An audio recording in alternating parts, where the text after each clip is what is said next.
Almost there. Almost. Stay on target. Stay. Can't hold it, bring it up. Stay on target. Stay on target. We catch you. Go! That's such a good. Almost there. Stay on target. Sparks. I know sparks are the best. Uh-huh.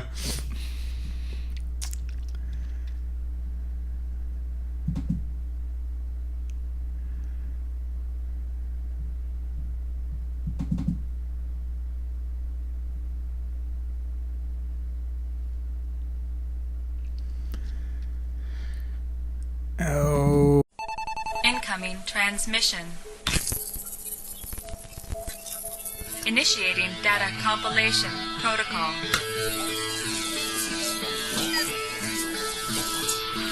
Compilation complete. Enhancing.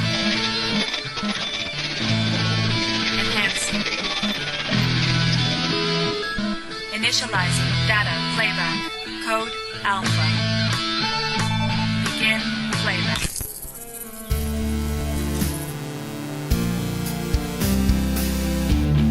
Hey everybody, welcome to another Big Giant Head podcast. This is number 11 for Wednesday, January 10th, 2017. This is my friend Tim.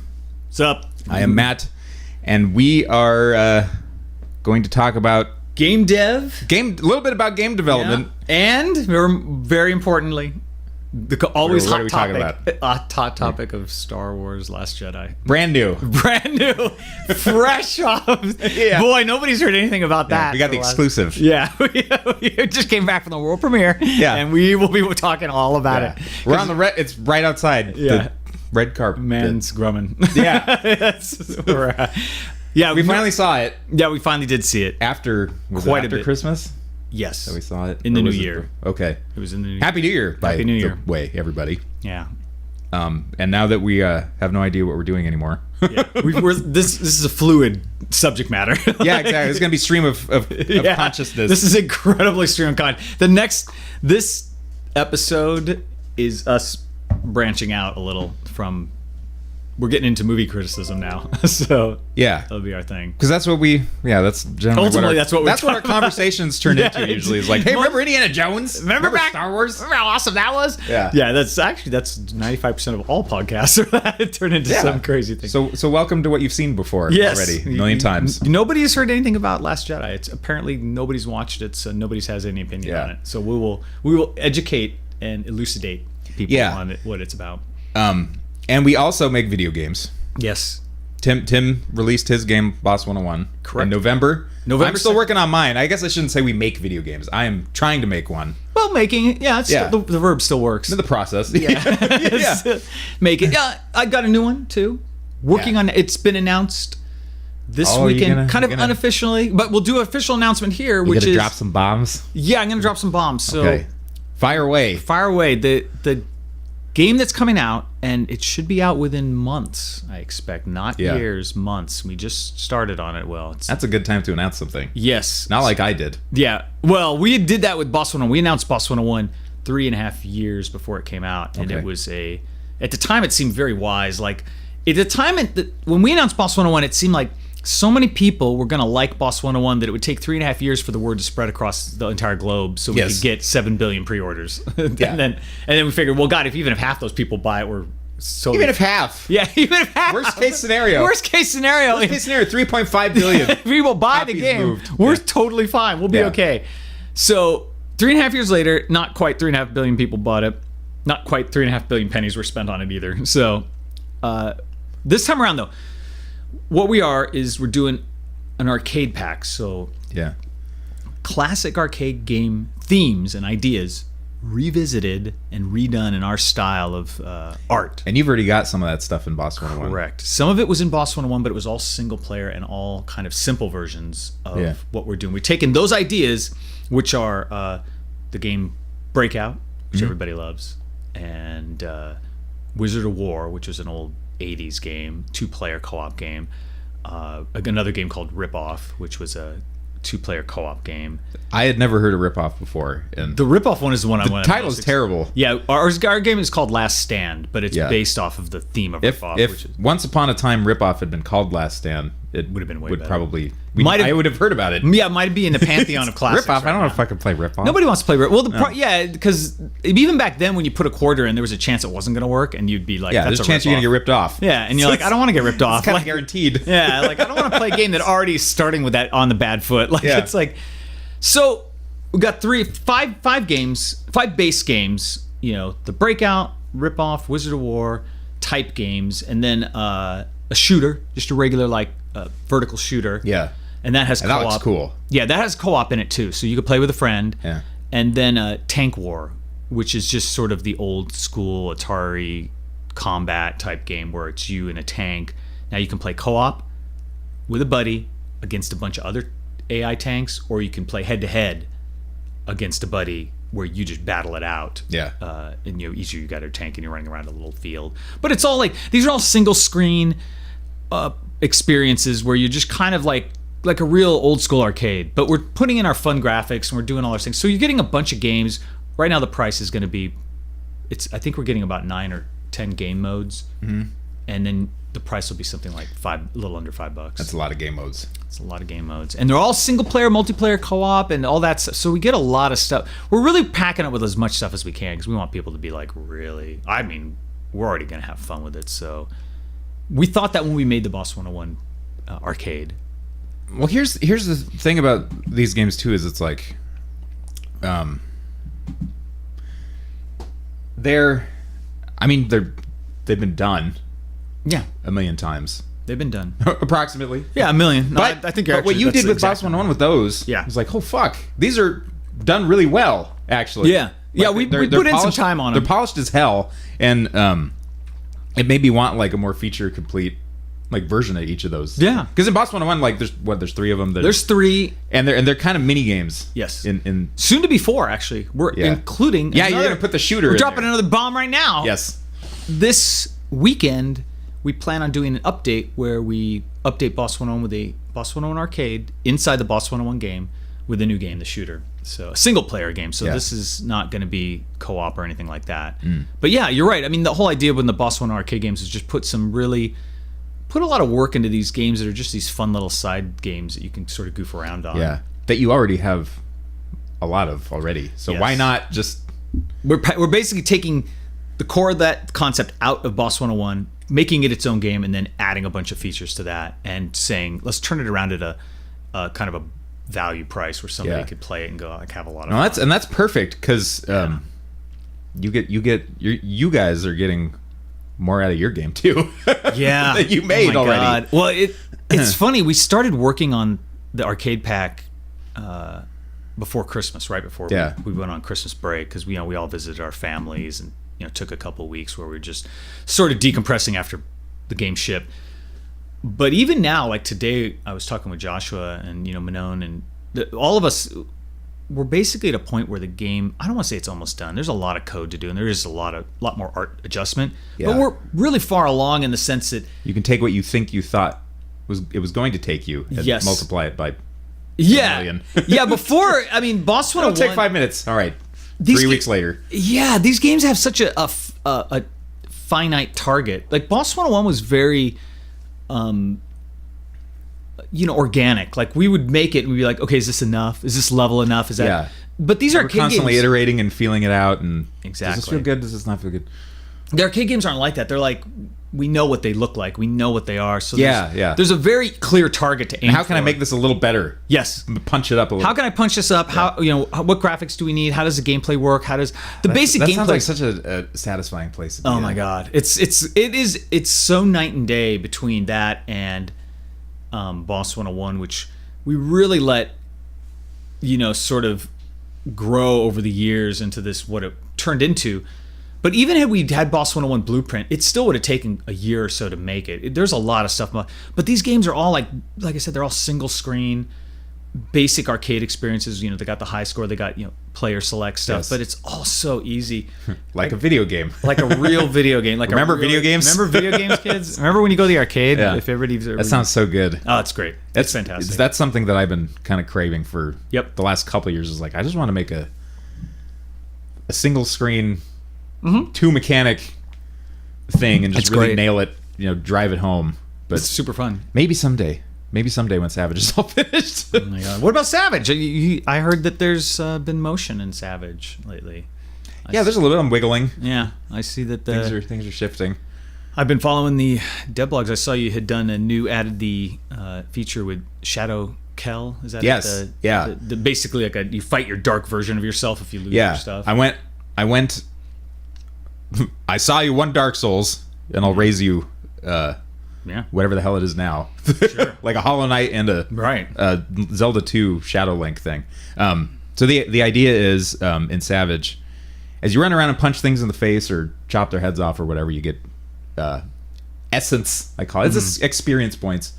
And your experience points, as you gain them, they eventually turn into orbs. And the orbs are what you spend on your stats to level your character up. Sure. When you die, depending on if you're carrying just raw essence or if you're also carrying orbs, different things can happen. Also, depending on your favor stat too, which is kind of like how the gods view you and your affinity to the mystic elements of the game world. Depending on those factors, when you die, you drop your essence or your orbs, whatever it is you have on you, and you may have a chance to go get them again. You always will the first time around, and it might be just a kind of more of a Dark Soulsy thing where it's like I dropped a thing, let me go get it before I die again, and I'll grab my dropped experience points, and I'll be good. Right. I'll be whole again. I'll be complete.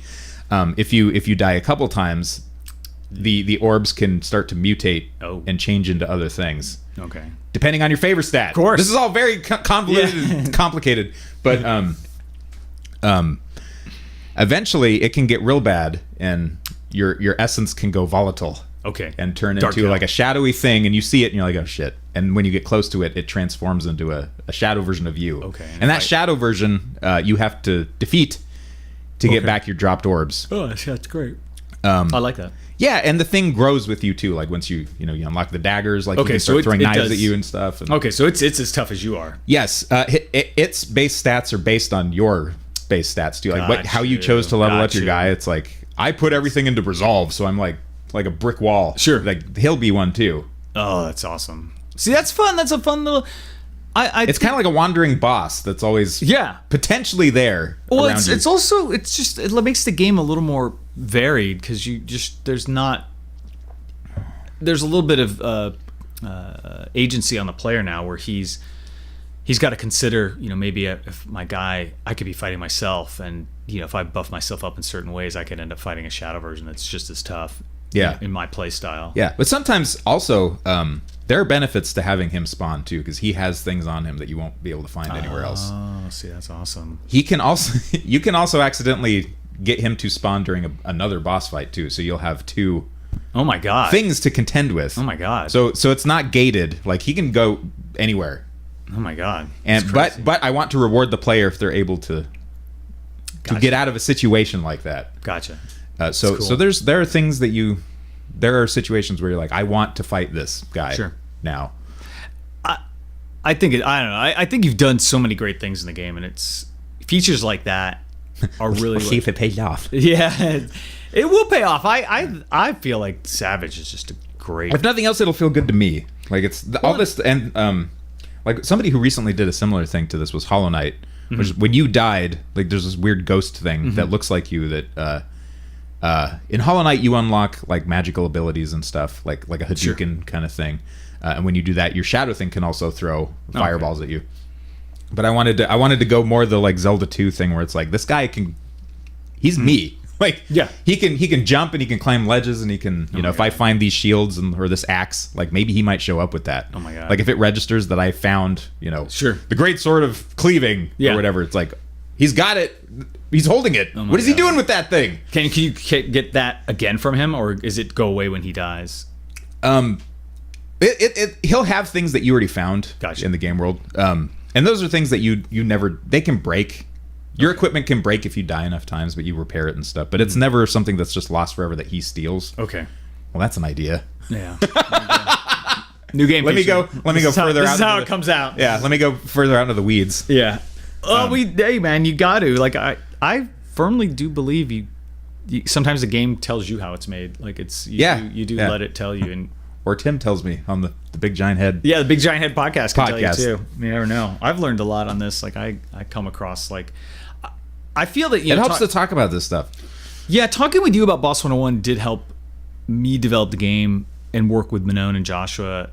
It's sort of like having to explain what you're doing forces you to give a coherent answer. Like, whereas in your head, you can kind of have all this mumbo jumbo thinking of like, well, it's going to be, I'm going to have this amazing level and stuff. And it's like, but then when you have to explain, What does it do though? Yeah, and like when you have to it's fun. It's going to be really fun. Yeah. It's fun. It's Yeah. like, it's going to be cool.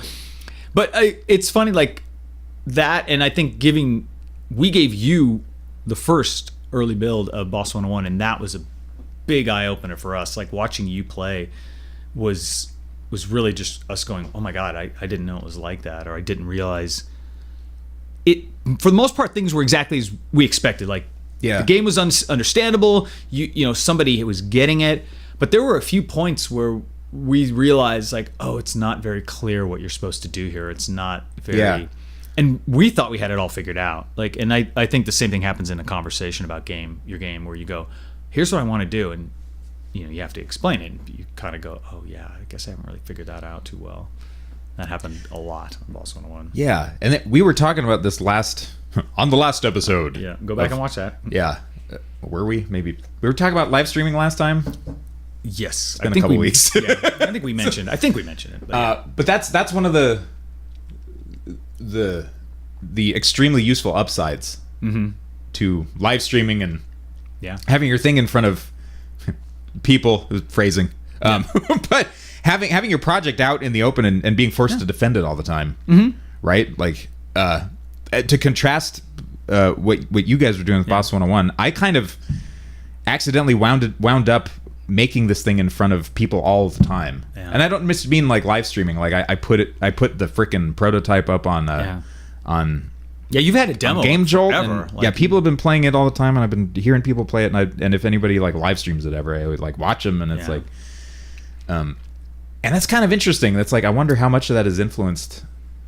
I mean, obviously, like fixing problems. Yeah, it influences fixing issues. Like if somebody's like, I don't know what to do here, it's like, okay, maybe I better put some sparklies on that thing over there, so they, not everyone gets stuck in this spot. But just in a more organic, Well, you mentioned it in regards to, we spoke about this a few days ago, where you were talking about, we spoke about early access and how it can affect. Yes, that was another thing I wanted to talk about. But sorry. No, but I think that exactly folds right into it. Like early access and live streaming and showing your game before it's published all have the same effect that you see inside bigger game companies. I mean, they do all that stuff too, to some extent. They go to trade shows, they give out betas, they give out alphas.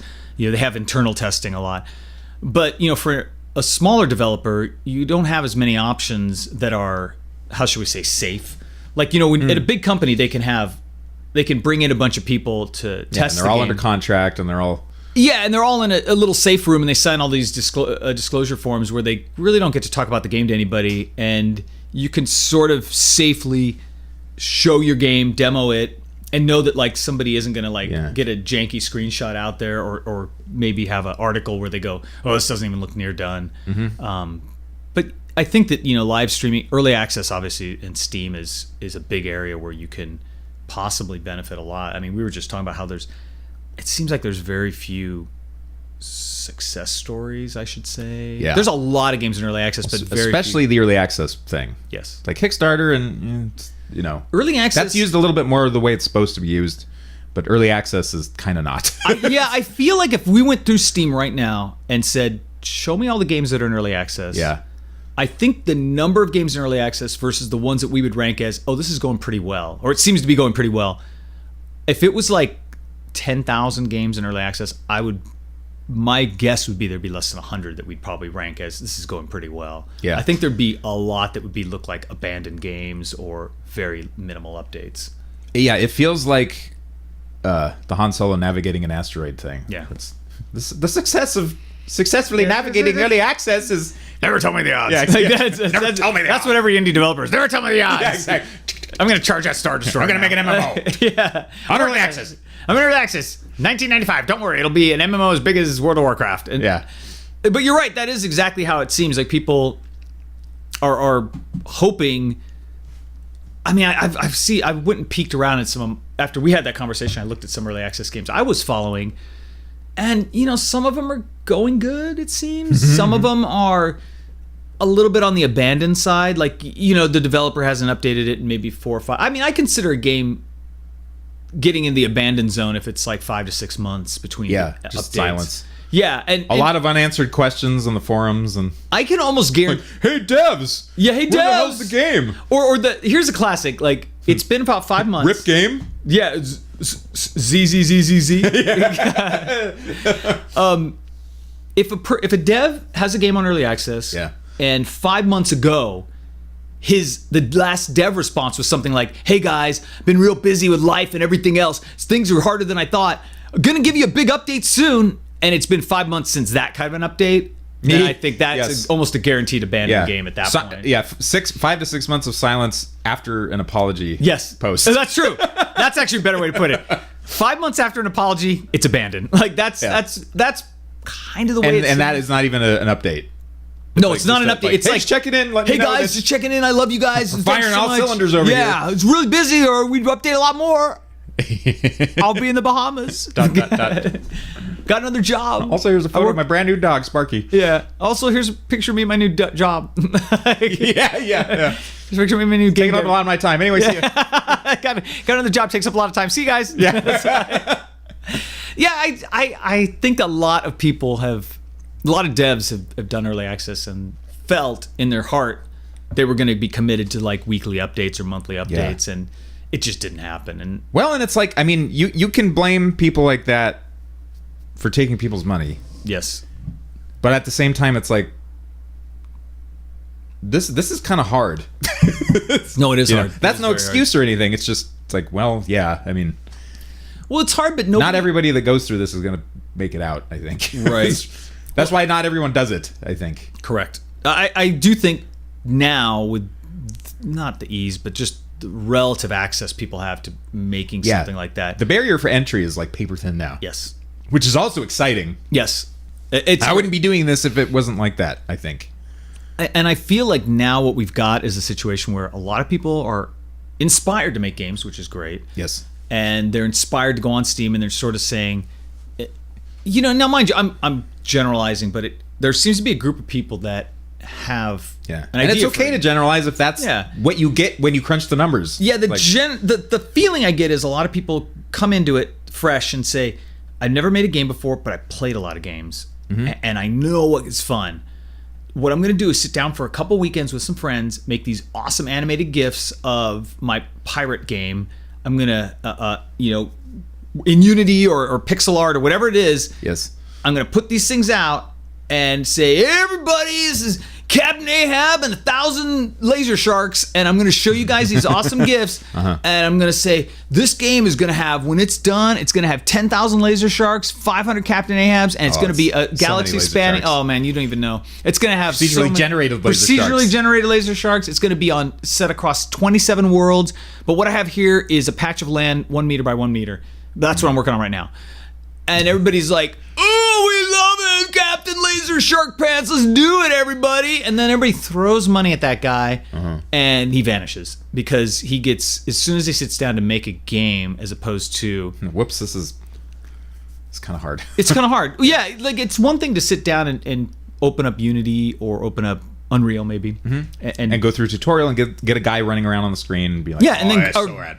Grab a Blender or GIMP or something and make some textures, maybe even make a really good scene and say, here's an awesome little scene with some awesome graphics, and then show people that. People get really excited, and rightly so. They see something that looks like this could be interesting, they get excited, they back that guy or they don't or whatever, and then the guy just gets slammed because it's hard. It's like if it was writing a book, it'd be like, there's a difference between writing 1 or 2 good paragraphs versus an entire novel with characters in it that all fits that all fits and makes sense and has some twists and is interesting. But people seem to think like, in the same way nobody would rarely did people make the assumption just because you've been talking all your life doesn't mean you're a good writer. Just because you've been playing games all life doesn't mean you're suddenly or reading all your life. Yeah, I've been reading all my life. I must be a great writer now because I've read so many books. All the Harry Potters. I've read all the Harry Potters. I must be as good as anything in those books. Yeah. And you may be a good judge of it, but you may not be able to easily. It just takes work. It's just a lot. It's just a lot of work. Depends on what you're aiming for, but a lot of times it's a lot more work than you think. Which kind of brings me back around to early access a little bit. Yeah. The other day I was live streaming after we had the talk about early access, and I was kind of talking about it on the live stream, and it almost felt like I was asking the chat to talk me down off that ledge. Yeah. And like I said, it happens every 3 to 5 months or whatever, where I kind of start to think about it, especially if somebody asks me, hey, why don't you put Savage out on early access so I can buy it? And I'm like, what if I put it? let me weigh the pros and cons here. And then I gotta go through it all over again and try to convince myself one way or another. Normally, the thing I find is a lot of times, and this is dealing with art and game development and just a lot of things in my life. Sometimes anything creative, the people that encourage the early stuff, sometimes there's sort of this crew of very anxious early adopters that, while they may be forgiving of mistakes, they're rare. They're very rare. Yeah, they're the most forgiving group. Yeah. And I think what happens is to listen to them exclusively, they're inspirational, but they can also be a little dangerous because they'll say you'll go I've got some concerns. They'll tell you exactly what you want to hear. Right. Well, because what you were thinking. You didn't even need to say anything. It's okay. It's early access. That's what it's there for. Yeah, they're like, that's what it's for. Everybody understands it. Don't worry about it. I backed 350 games in early access, and every one of them is amazing. And you're like, can you show me that list again? Because I'm curious to see if it matches up with my list. And they'll go. The thing is, they'll exaggerate. It's very tempting. They'll exaggerate for effect too. They'll be like, every game in early access, these games, if you just do it right, all you got to do is update every 5 hours. You're totally fine. It's very easy to do. These guys that I've been following for years have been doing it, and it's fine. And their game is still in development. And they'll tell you, like you said, they'll tell you whatever you want, and you just go, okay, well, I guess this is going to happen now. I guess we'll just do it. And as soon as you pull that trigger, that guy makes one purchase, Mr. Enthusiastic, and then you're like, cool. And then maybe two people that know nothing about that live stream and care not about it anything, they buy the game and they have maybe a complaint. So right away you're at a bad ratio of one person likes it already versus, you got sucker punched. Yeah, two-thirds of your audience does not like it already. Yeah. And it could work out good. It really depends. I mean, the good early access is I obviously PlayerUnknown Battlegrounds is a ridiculous success, but that came in pretty fully formed, and it was backed by a huge company. It was games like that, Dead Cells, Darkest Dungeon. Those are games. They're already production values off the charts. Yes, immediately. They came in hot and they stayed. They're almost kind of like their own 1.0. Yes, they came in at a 1.0 level. I mean, to come from basically nothing, probably the best game I've saw come from a lesser situation to a greater was. Nuclear Throne did a pretty good job, I thought, of going from an early version to a finished version where you really did get to see features getting added, gameplay getting added, characters getting added. And I think they did it. I think they did it like most devs. It's like they had a game already. It's just we just need more guns. Yes, and maybe they need to behave a little differently. Yeah, and they some more enemies. Yeah, and they did it. They pulled it off. I mean, Vlambeer did it. Needless to say, Vlambeer hasn't done anything since then, which tells me that is either one or two things have happened there, which is they're just taking a big long break, like 3 years, or they've said got a new job, okay, bye. Yeah, they're like, okay, we're done with this, or even the act of that early access took a lot out of them. That's my guess. I mean, I don't know those guys. That's another thing. Diving into another situation where you have it's high scrutiny. Exactly. You all of a sudden you have another.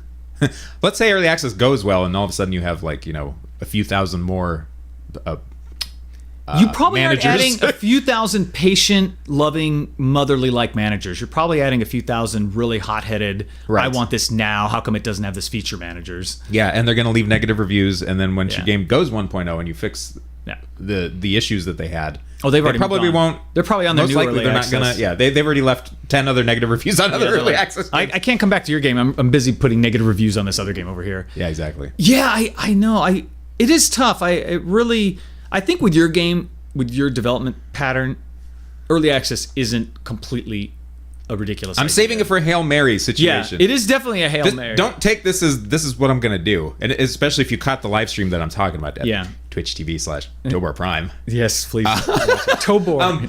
Tobor Prime. Prime time. I'm not. This is.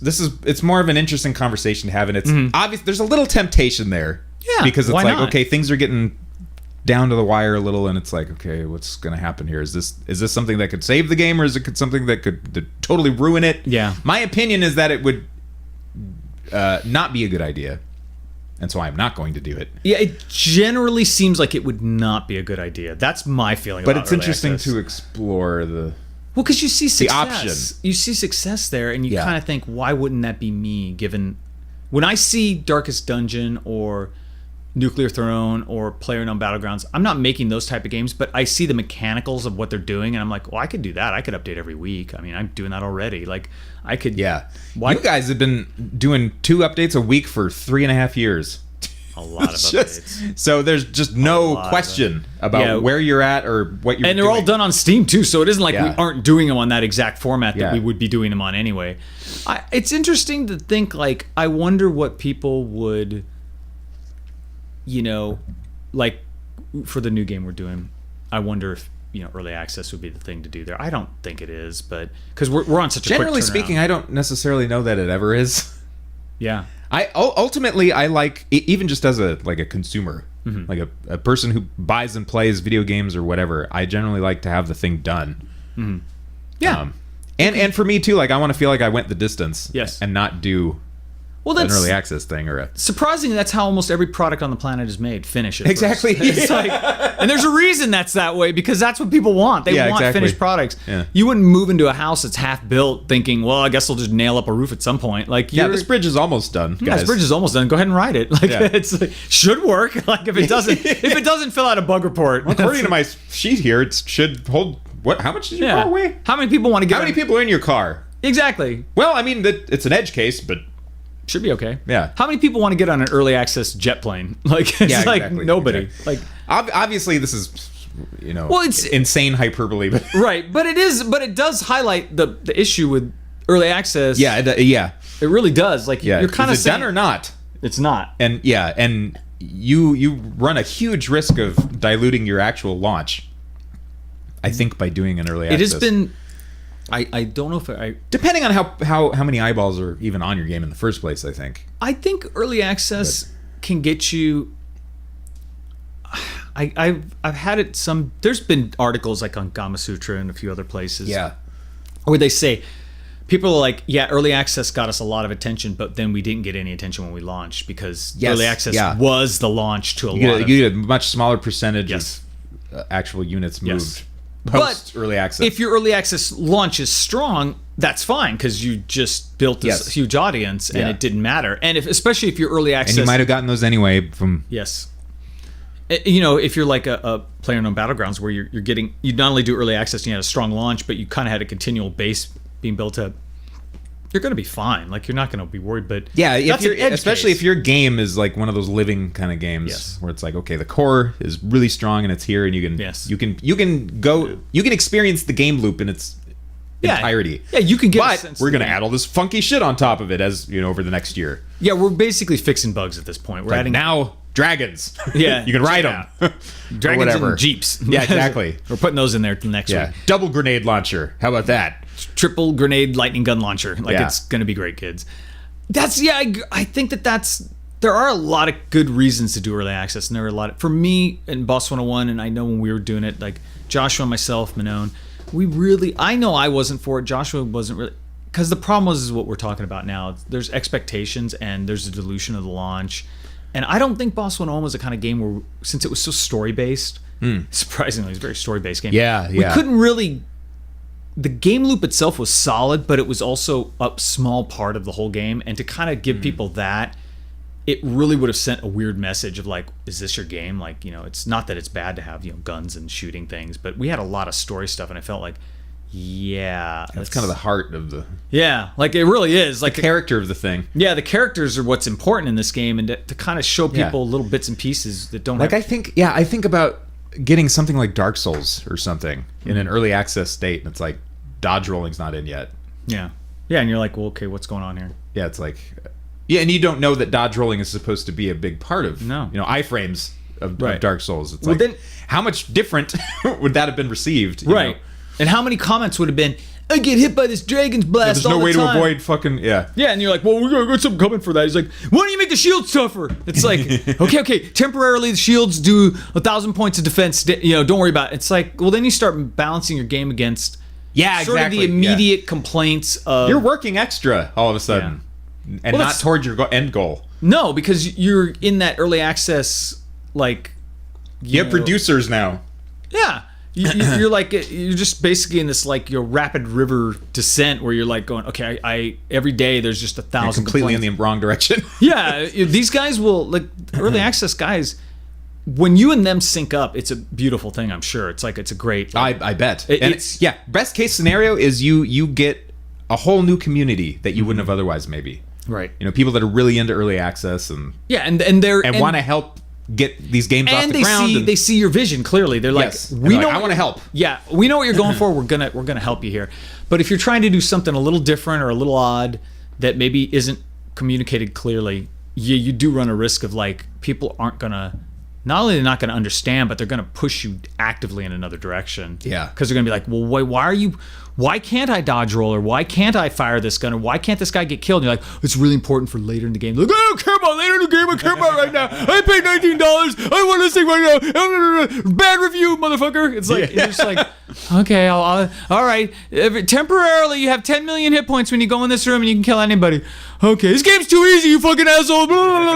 It's like, oh my God, guys. Like, it's just, no, again, that's extreme. I don't think every case is like that, but I do. Right, and that's probably a loud minority. Yeah, but they're so loud. But it seems real loud. I've been coming around lately on you look at early access pages and it's like, why would I ever do this? Yeah, like really, just I feel like there's a whole culture, and that isn't just on Steam or anything. It's like, but there's like a whole subculture now of the everybody's a comedian culture, where people, if somebody says blank is my favorite book, or blank is my favorite movie, or I really enjoy this movie, there is inevitably the antimatter version of that person that has to rise up and say, that sucked, you really don't know your books or movies, or fill in the blank. They have to. There's maybe if you're a big stupid idiot. Maybe if you're a big stupid idiot. Maybe if your mama was a raccoon or something. Just some weird comment. You're just like, where did that come from? Because if you go on any comment board, anywhere, whether it's got something is Reddit, obviously, or if you go to Imager or wherever, you can see somebody goes, today I learned that this blanket is really warm. Well, clearly you don't know about Eskimo Chinook blankets. They're the best thing in the whole wide world. You don't understand this. Oh, I've got a husky dog I sleep with. That's the best blanket in the world. My dad died yesterday of cancer. It is really important. And you're like, oh my God, I just want to say something nice, like I like this. And it's like everybody has to leap in with their own like personal tragedy story. And cancer joke got me. Yeah.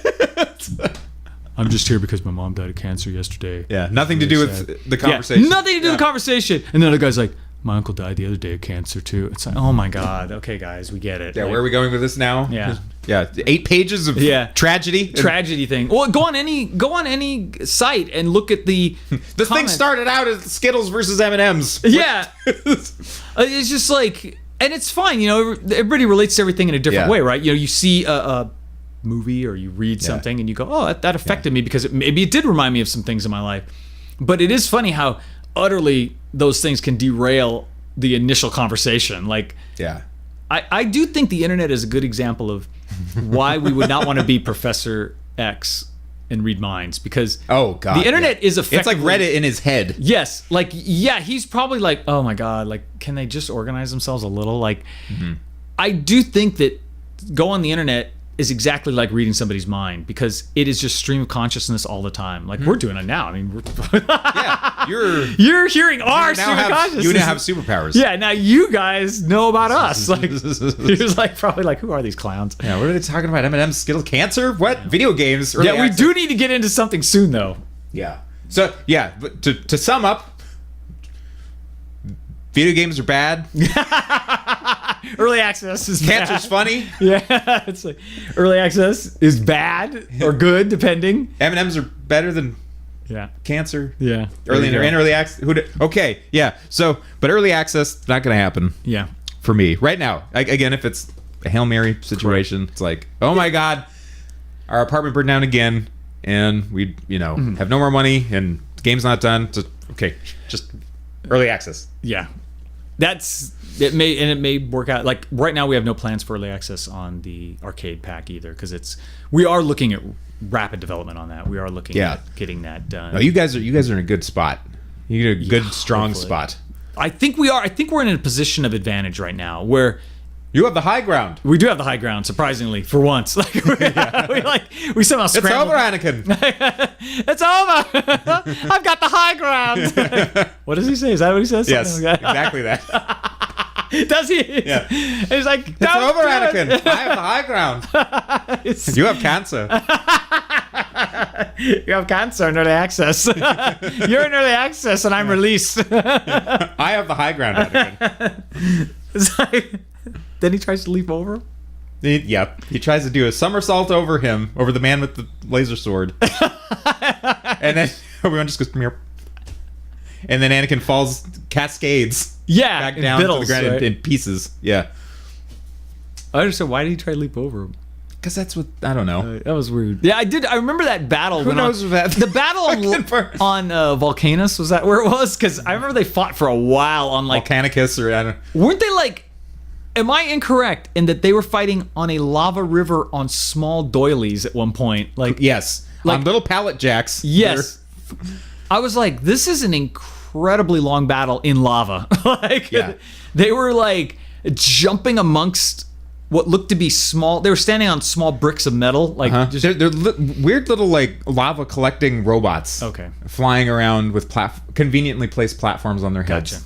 It was like a video game. Yeah, and that's what I thought it was. It was so absurd that it went on as long as it did. Yes. That's also one of the scenes I believe where R2-D2 was flying on rockets at some point. Like, Yeah, he flies on rockets, or maybe that was the previous movie. Could have been, but I thought he flew around on rockets in that series some point. Oh yeah, no, there's at least 2 movies because it does explain how he gets to different places. Like I was like, oh, that makes more sense now.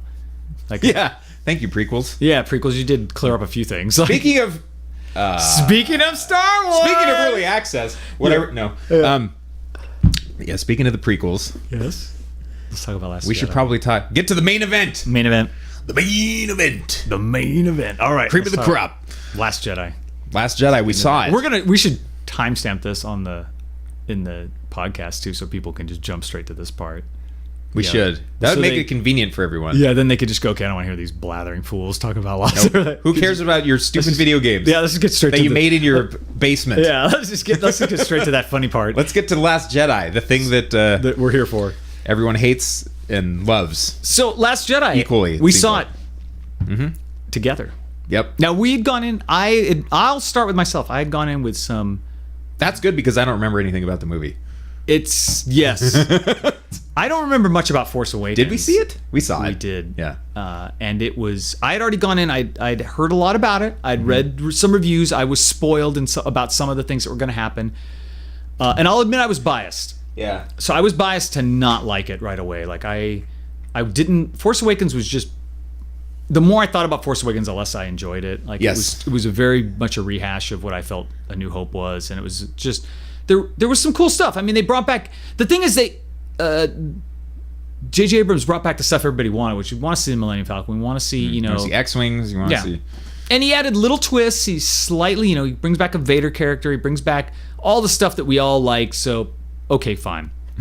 Last Jedi, I had heard that, we'd seen interviews up until where Mark Hamill had said he didn't agree with a lot of what was going on, but he said, I'm going to do my best in this movie because even though I disagree with... I'm going to get that paycheck. Yeah, he's like, I don't. This was like interviews leading up to the release, and everybody was like, "Oh, Mark Hamill already doesn't like it," and everybody's like, "No, he didn't say that. He actually just said he just disagreed with every single choice Ryan Johnson." Just playing around with the he's interviewer. He's just goofing around. Yeah, he's being charming. Yeah, you should go and look at the YouTube interviews where now this guy basically takes all the interviews Mark Hamill ever did Yes. and looks for his grumpy face, and there's just like 10 minutes of it. Oh, it's the saddest thing ever. Yeah, it's super it's sad. sadder than Hello Darkness, My Old Friend Ben Yes, Affleck. it's Batman exactly face. that sad. It's Yeah. worse actually, but you're right. Saw the movie, came away with it very neutral with downgrading immediately. Like so, it went, Yeah, it went neutral while I was watching it. Immediately, a lot of stuff popped out, but I started saying, "Okay, just Tim, there's already sounds in space and laser swords, so you just gotta like back off. Yeah. Of, like you gotta back off fine. basic logic. Space flaws. wizards. Space We're in the realm of wizards are in space this. wizards and You gotta just back off a little bit. You can't living droids and you can't get too pedantic about stuff. Clearly, there's a lot of stuff in here to move the plot You're forward. in Dungeons and Dragons in space, so Right. let's just There's already just don't get too caught up in like there's already anti-gravity on the ship, so we don't even start going into like clearly things that make no sense. But I was like, there was a lot of stuff in it that I thought visually looked neat. A lot of really visually neat stuff. Yeah, all of the new Star Wars movies Oh yeah. are visually competent, Yes. if not really impressive. Yes. Looking. I also talked with a lot of friends afterwards who did like it, and they were all Poor bastards. yeah, they're all like, we like it, and I'm like, what is? And I think I think we were just talking about this. What I feel, and I could be wrong, what I feel is a lot of the takeaway was there was a sense of like, wow, they really took the idea of being a Jedi, which again, you and I agreed. We already talked about this. I felt they really cemented the fact that kind of anybody could access the Force on some level. Yeah. It wasn't exclusive to midichlorians. It wasn't Right. exclusive to you have to be born special. The Force is just this power that's sitting out there. Yeah, you can where use. if you are trained to open up your receptors Yes. or whatever, like anybody can be trained to be a Shaolin monk. Yes. If they go up to the mountains, Some people might be study easier. kung fu with the guys Yeah. for 10 years or whatever. Yeah, some people might catch on much quicker. But effectively, if you dedicate yourself put in the to work. it, you Yeah. can do it. Yeah. And that was something that I feel like this movie did a pretty good job of letting you in on that little bit. Like Yeah, where I thought the original trilogy already did that. Yes. for me. Yeah, Like, and- it was open enough where it was like yes. whatever. This particular The Force movie, can be strong with you is like, oh, he's got a talent.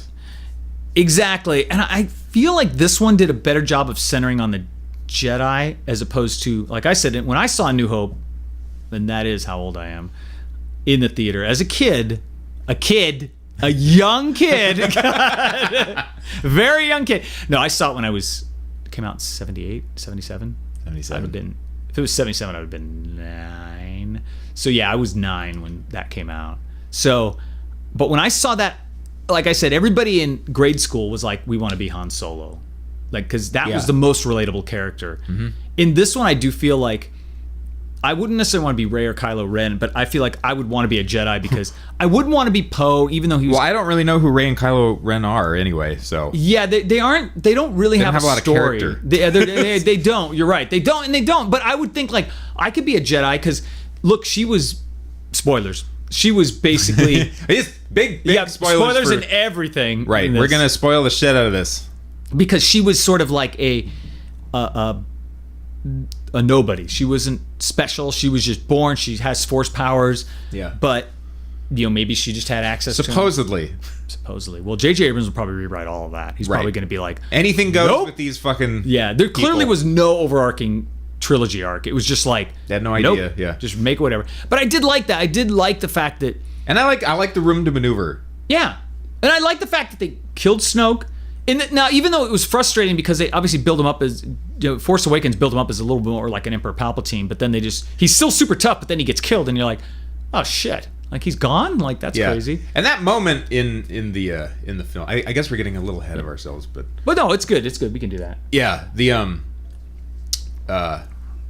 that moment where they're in his throne room and they're Yeah. and he's using his wizardy powers Yeah. and shit was really it felt like a Flash Gordon set or something. The back was all crimson and everything. And as it gets destroyed, they all burn down. The curtains all burn down. That was really cool looking too. And he's got his super powerful looking crony guys like all like standing around him, which are super weird space warrior men. That was cool. I wish they were just. I loved it who they were, and I didn't. Yeah. That whole scene was really neat to me. I was like, okay, if they're going in this direction, the pulp.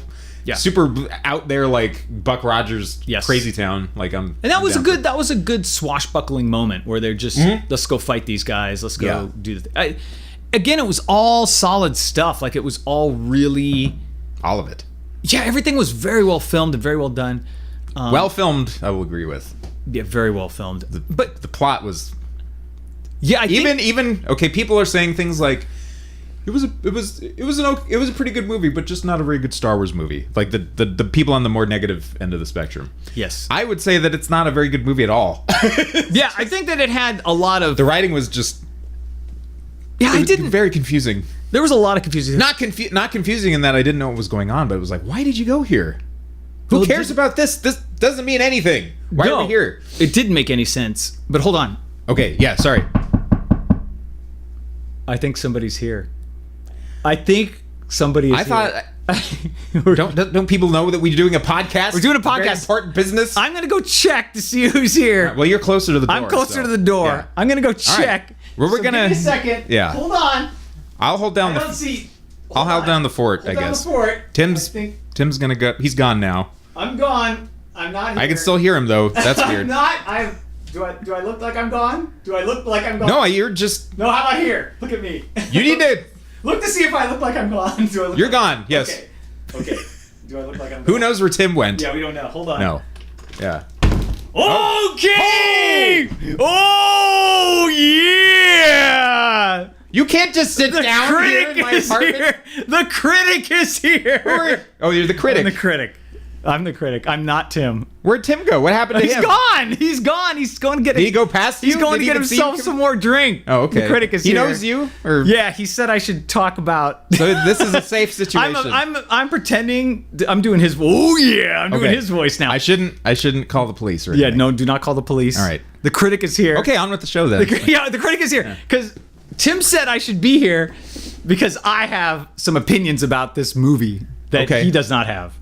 All right. Well, I mean, you came at a perfect time. Perfect time. I heard. Yes. That's why you heard me knocking out there. So here I am. Okay. First of all, why the fuck is there gas on car and spaceships now? What kind of stupid shit is that? When did they put gas tanks in these things? When we've never heard about this at all in 27,000 movies across all of Star Wars fan fiction and all of Star Wars. And I don't want to hear about some guy in the Empire Revenge Book 6 in the Expanded Universe in page 6, one of the A-Wings runs out of gas for like 10 seconds. No, for the most part, they've never had gas in anything. And these mother frickin' things are running out of gas now? What the hell? What kind of crap is that? I was just about to upset the critic. Go ahead. I was just going to say it's probably in the one of the expanded. Yeah, it's probably one of the expanded universe. Exactly. Well, it probably is, but for the most part, if we look at the cinematic universe, have we not seen? They never refuel. Have we not seen A-Wings do lightspeed jumps in whatever they want to go? Have we not seen X-Wings go to Dagobah in like no problem? Well, you see, critic in the Star Wars technical manual. Yeah, they actually run on a. As long as they have a Navic computer on board. It's like they could go wherever in one jump. It doesn't matter. It uses the same amount of fuel. It's a pellet. They just have 5 pellets, and if they can get enough pellets, they can go anywhere. 1 pellet equals 1 jump. Yeah, it doesn't matter where it is. But then obviously those ships ran out of their pellets. It's fucking stupid. They're like, we can only do fuel is fuel's a thing now. Stupid plot device. Yeah. And also, the fucking dumb... this... First of all, I get... Number one, item one. Item one, I get that these are giant battleships in space. I get that it's supposed to be a sea battle. That's what these are. That's what they're trying to do. Yeah. He's trying to do... Rian Johnson, warships. He's trying to do what Wrath of Khan did better, which is... But the way to do it is you cripple the ships. You don't say stupid shit like... We ran out of, milk pellets. It doesn't. That and our Death Star lasers can't go are out of range. Yeah. So they're just kissing You can't just put like light brushes against the shield. You can't just show on the screen a fucking graphic of a red line and have the good ships on one side of the red line and your lasers are on the other and say, well, they're outside the red line. That's as far as we can go. It's like, what kind of crap is that? Beyond this point, our guns don't work. Yeah, guns don't work, even though they do work because they still hit them because that's dramatic to have these guns firing. And somebody's like, well, that was just the effective range of the guns. That really, the shields were what's keeping them alive. Shut up! Yeah, what does he say? He says, shut up! But keep firing. We'll let them know that we're still here. We haven't forgotten about them. Hold on. I'm the critic. You are the critic. Yeah, I'm the critic. I'm in critic mode right now. I'm the critic! You're the critic. So, there's that. Gas in the ships. Not everybody's a critic because you're the critic. The reason not everybody's a critic because I'm a critic. Gas in the ships. Yeah. Dumbest idea. Stupid. There's a way better way to do it. And you could just damage the ships and have them limp away or something like that. Or run them through an asteroid field. Gee, I wonder where they can get that idea. They can copy that. I wonder if there's any other Star Wars movies where they have them run through an asteroid field to get away from ships. Oh, wait, they have. And it was done way better in Empire But the Strikes Back. chances of successfully navigating an asteroid That's what's field are awesome about it. approximately- And the best thing is you have a smaller ship going through first, too. Mm-hmm. That one class, we already agreed that the Mon Calamari ship and all the ones that were smaller than whatever that ridiculous hammerhead fucking shark ship that was 1.5 miles wide. Who builds ships like that? Like, what? Why don't you just build 10 million little hyperspace mine bombers and just throw them at everything? Like, for the price of that one ship, they could have built 100 C-3PO controlled light speed bomber ships. Like, we saw how awesome that was. Like, But they're the Resistance. They can't. no, I'm saying the Empire. Yeah. Yeah, Empire could have. Yeah. For the Where price. the hell was the rest of their vast Where was the rest of the Empire? swaths of power? The Resistance. The giant oppressive force that they become. Yeah, the rebels who control the galaxy, by the way. I don't know if you know this, but in Force Awakens, there was peace and prosperity, and the galaxy was entirely controlled by the Resistance now.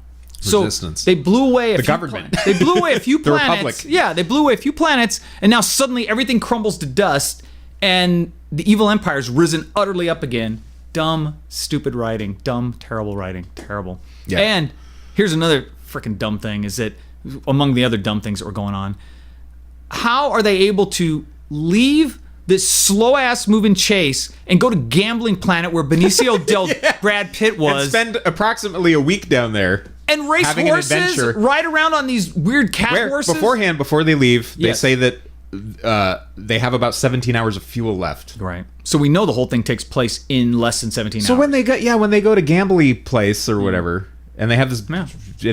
it felt really weird. It felt like the movie was supposed to be taking place in real time or something. But then you have like Rey being trained on It was... the Isle of Man or whatever. This was all Approximately taking place for 17 hours. Yes. Ray was trained for 17 hours. Even and it though was, we see it was night day and and night day there and- at yeah. least 15 times.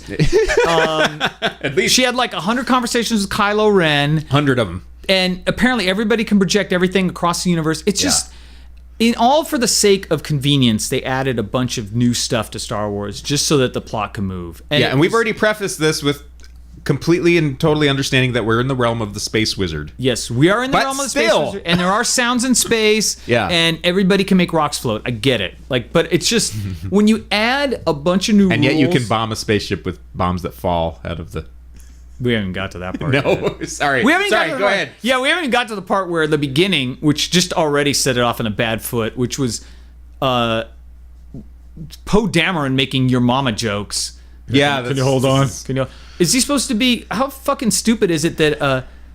Why would they even listen to? The merciless no-quarter but he empire. said he wanted to talk to Hux and he had a message from General Lay. Why doesn't his message just like blow him out of the sky? Like, there's our message. I don't want to hear what she's got to say. We win. Like, he's already said, he was just talking about how they completely have him under their foot. Like, why would you even want to listen to what he's got to say? There's no reason for it. You brought your giant hammerhead ship out there for a reason. You didn't just bring it out there for diplomacy. You brought it out there to wham on them. Like, just take them apart. Like, and he's just like, okay, let's listen to this one stupid X-Wing sitting right in front of us that we could just blow right out of the sky. They should have just said fire everything. Like Kylo Ren did later against Luke. He's like, put every fucking gun on that guy and destroy him. That's what Hux should have said. He should have said, fire everything we got at this guy. I don't care. Like, I don't care what That would have been inconvenient for the movie, though. And they wanted their Yes. moment. And This, they wanted this to- movie is a series of look at me Yes. moments. Look at me moments. Look Yeah, at me. look how do- rad my writing is moments. Yeah, look how at cool the look at this- situation look that at, I've look written. at Poe. He can fly in between anything. It's like, no, Yeah. it's just not one guy is going to be able to take out every freaking like laser turret on the. It's just stupid. Like it's just that kind of stuff is like. So there's that. But then again, you can go, oh, he's just so good. Okay, fine, he's good. Let's give him that. Well, cool. So he took out the laser turrets. Thankfully, he got the last one in some dramatic fashion. Yeah. But you know what's next? Why don't we bring in our really slow turtle ass moving bombers that drop bombs down like it's a gravity well and have them attack? But first, let's lose 20 of them in the first 2 seconds of the fight. Like, it's just only one made it, and just barely. one. Like, it's the corniness of one making it is like it's the same level of corny that you see in movies where there's a doomsday switch or a eject switch on the other side of the room, and somebody gets shot, and they spend half the fight crawling bloodily towards it, and you're just like, is he really gonna make it? Like, that's so corny. And then of course they play dramatic music. He's like, and as he's about to press the button, he's like, my mama, and he presses it, and everything goes. Yeah. This was exactly the same kind of thing where she's like, this girl falls, and she's like she couldn't just like make it to that spot, bomb it, and get blown out of the sky, or make it to that spot, bomb it, and get away. She's got to. There's got all these like Looney Tunes things have to happen at that point. Like she's got to almost get there and then drop her stuck on a ladder drops her 1922 bomber trigger thing on the ground. It's like, what the hell? Why isn't it voice activated? Why can't she say, computer, drop the bombs like they do in Star Trek? And clearly, space wizards are better than Star Trek because they can jump through space or whatever they want. Yeah, stupid. It's just and when the bomb doors open, yeah. She doesn't get sucked out into the vacuum of space. Well, we've already established that never happens in Star Wars, unless when it does, unless they needed to. Yes. Which it happens a second later when Leia, and she's all of a sudden wakes up in the dead of space, in the vacuum of space, and flies like Superman back into the wreckage of the bridge that she's got blown out of, and then opens the gassy door into her spaceship. Yeah, they open the door into the hallway, and that doesn't cause an explosive decompression. None of them get sucked out. No. Yeah. But it's just like it's just a series. Well, of that she used stuff her force powers. It's like everything could be waved away with like, well, you're just getting too into it. It's a like, wizard did it. No, it's like I'm just trying to get into what the rules they frickin' established themselves. Like it's just so stupid. Like that's just awful. Yeah, her getting blown out into space, losing Akbar, losing all these people. It's like there's no. I don't even think Akbar gets an on-screen death. No. They mention it later. Yeah, he's just sort of even Akbar died. Like they're like Akbar's. Remember Akbar? He died too. Yeah, he's dead. That sucks. Yeah, for the people in the back, Akbar died. Yeah, and Poe Dameron, completely a mutineer at all turns. Like he's just sort of like actively going against everything that Leia says, everything that purple hair.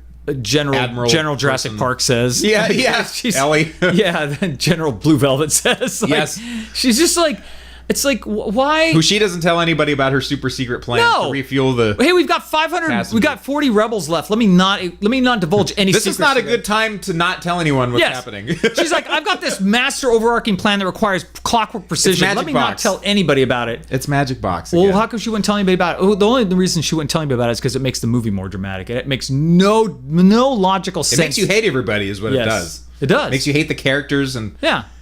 The problem that I have with all this shit is that it's so like I'm gonna drink Tim's water for this. Go ahead. Yeah, he's not drinking it. He left it there. Finders keepers. Yeah, it's mine now. I'm drinking everything.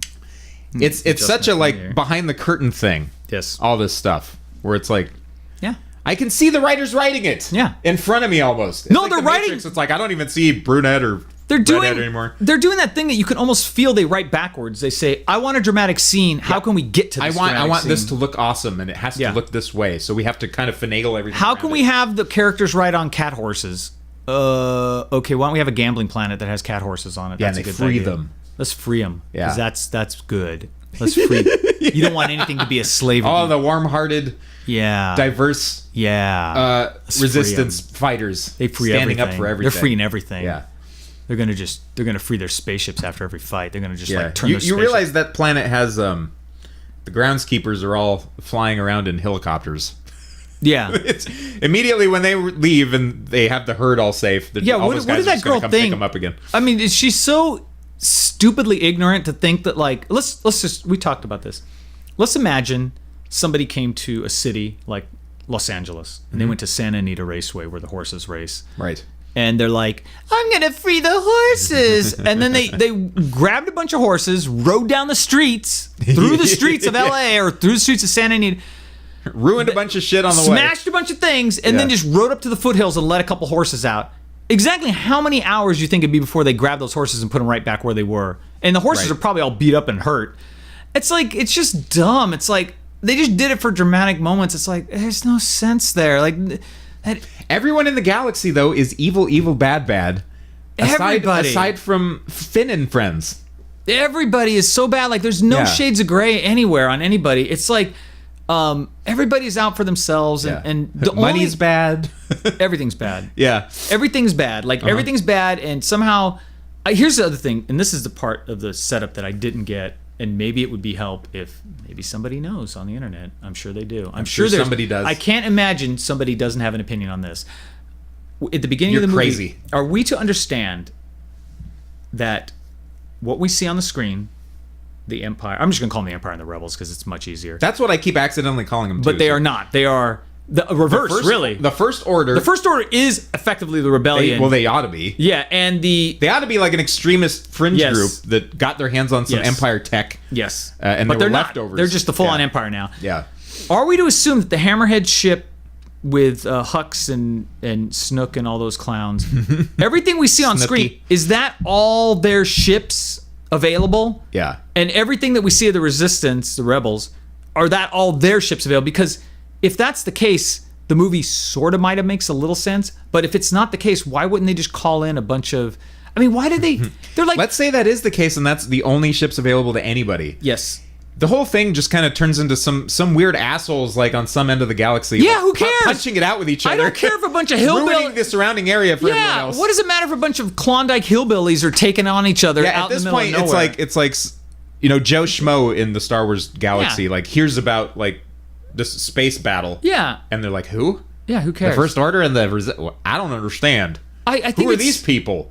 Why are they fucking tearing up my corner of the galaxy? And then they're like, I'm gonna call the cops. Weren't they just trying to say something like, we got to get to this planet where there's an antenna we can broadcast their whole galaxy? No, you don't. You just got to fucking jump in an X-wing and fly to wherever you want because you can do that. Like, you guys can fly anywhere. They just flew to fucking Las Vegas, like, and they could have just said, hey, Las Vegas, Las Udu. Yeah, Las Uduas. Like, just go there and say, hey, there's this big battle going on. Here's a message. Send it out to everybody. But they don't. They're like, we got to go to this place with this very special antenna and a very special broadcast thing. It's like, really? Really? That's the only place. That's the only place you guys can They go? don't have enough fuel to broadcast. Did they use fuel pellets on that too? They probably, yeah. So fucking awful. It's just awful. Like, the problem is that the more it's considered, the worse it gets. Yeah, the more you think about this fucking movie... Well, all of it is, there's a problem. Initially, it's sparkly and interesting looking. Yes. But even this one, The Force Awakens had enough crap going on that made me excited. And there was the coming back into it for the first time in a really long time. Yeah, 10 years. Watching a new Star Wars movie in the theater in and of itself is a really cool experience.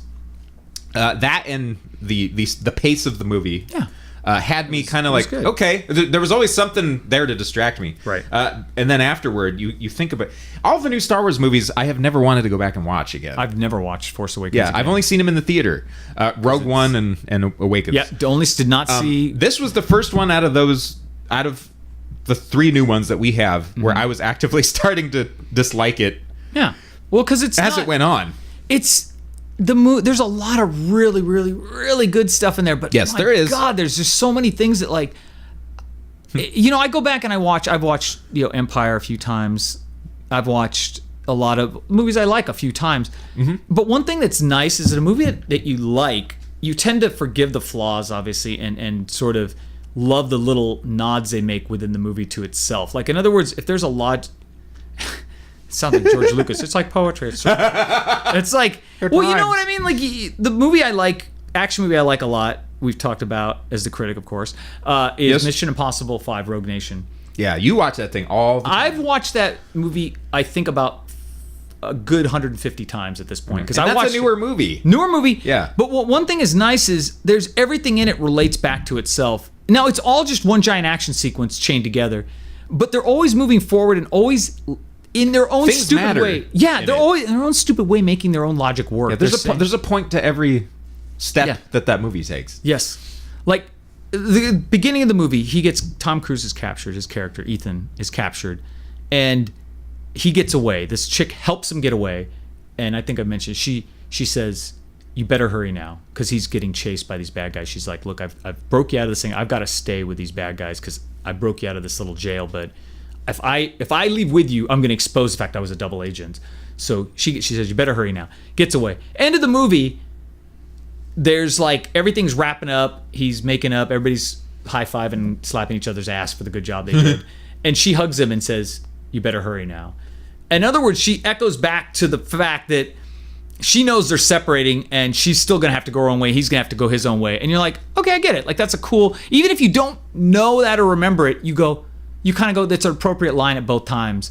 Mm-hmm. And they sort of make a nod back. And then they do that constantly in that movie where it's just silly stuff. Like, they're chasing for some dumb plans. They're doing dumb things. But, it's goofy stuff. Like, there's this weird vault that's in a water tank for some reason. Yes. But it's all, like, kind of with fun. rotating thingies that have to be dodged. Like, and yeah. Why is that even like that? And that's the same thing as Space Wizards. High security. It's high security, but you're like, it's incredibly impractical, but you can see like, okay, that's what it is, but they're consistent with it.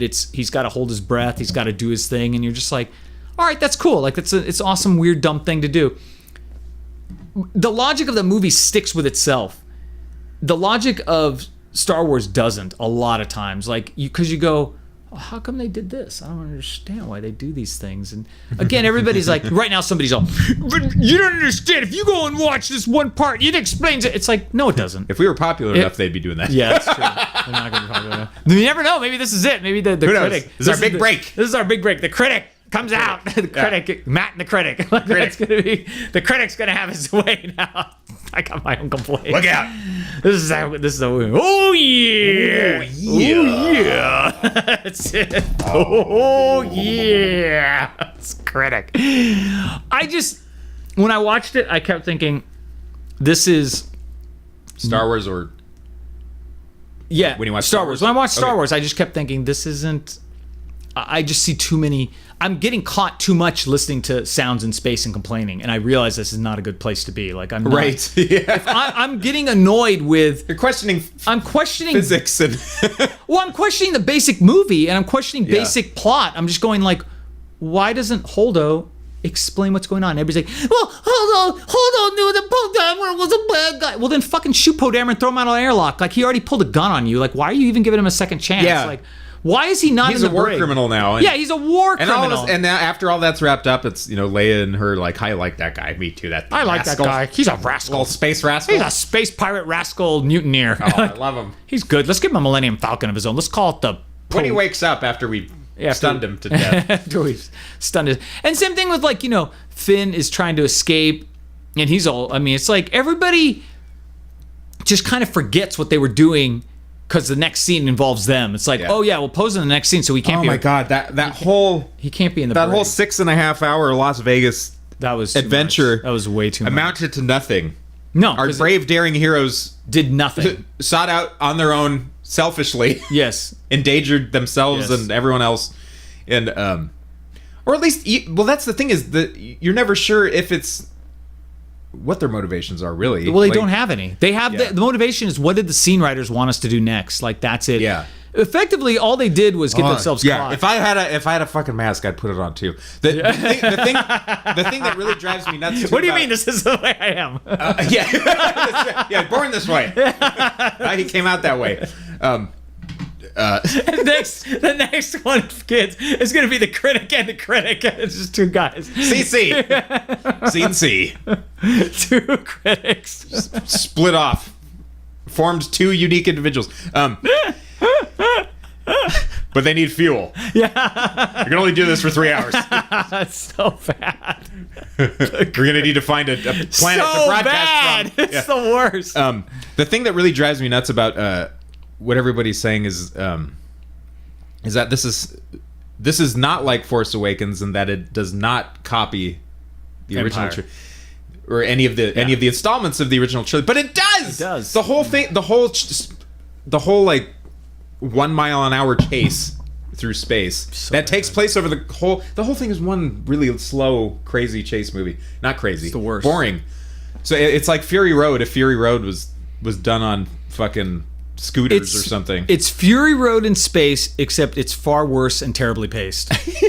Yeah, with boring characters. Like it just of no consequence. Yeah, I mean, they could have just nothing amounts to anything. But this is the thing that I was trying to get at was that whole chase scene. The whole movie it's essentially the Millennium Falcon hiding from. Yeah. Running away from the Death Star that has to move slowly through the asteroid belt because it's shooting things. Yeah, the Star so that Destroyer. it doesn't get blown up.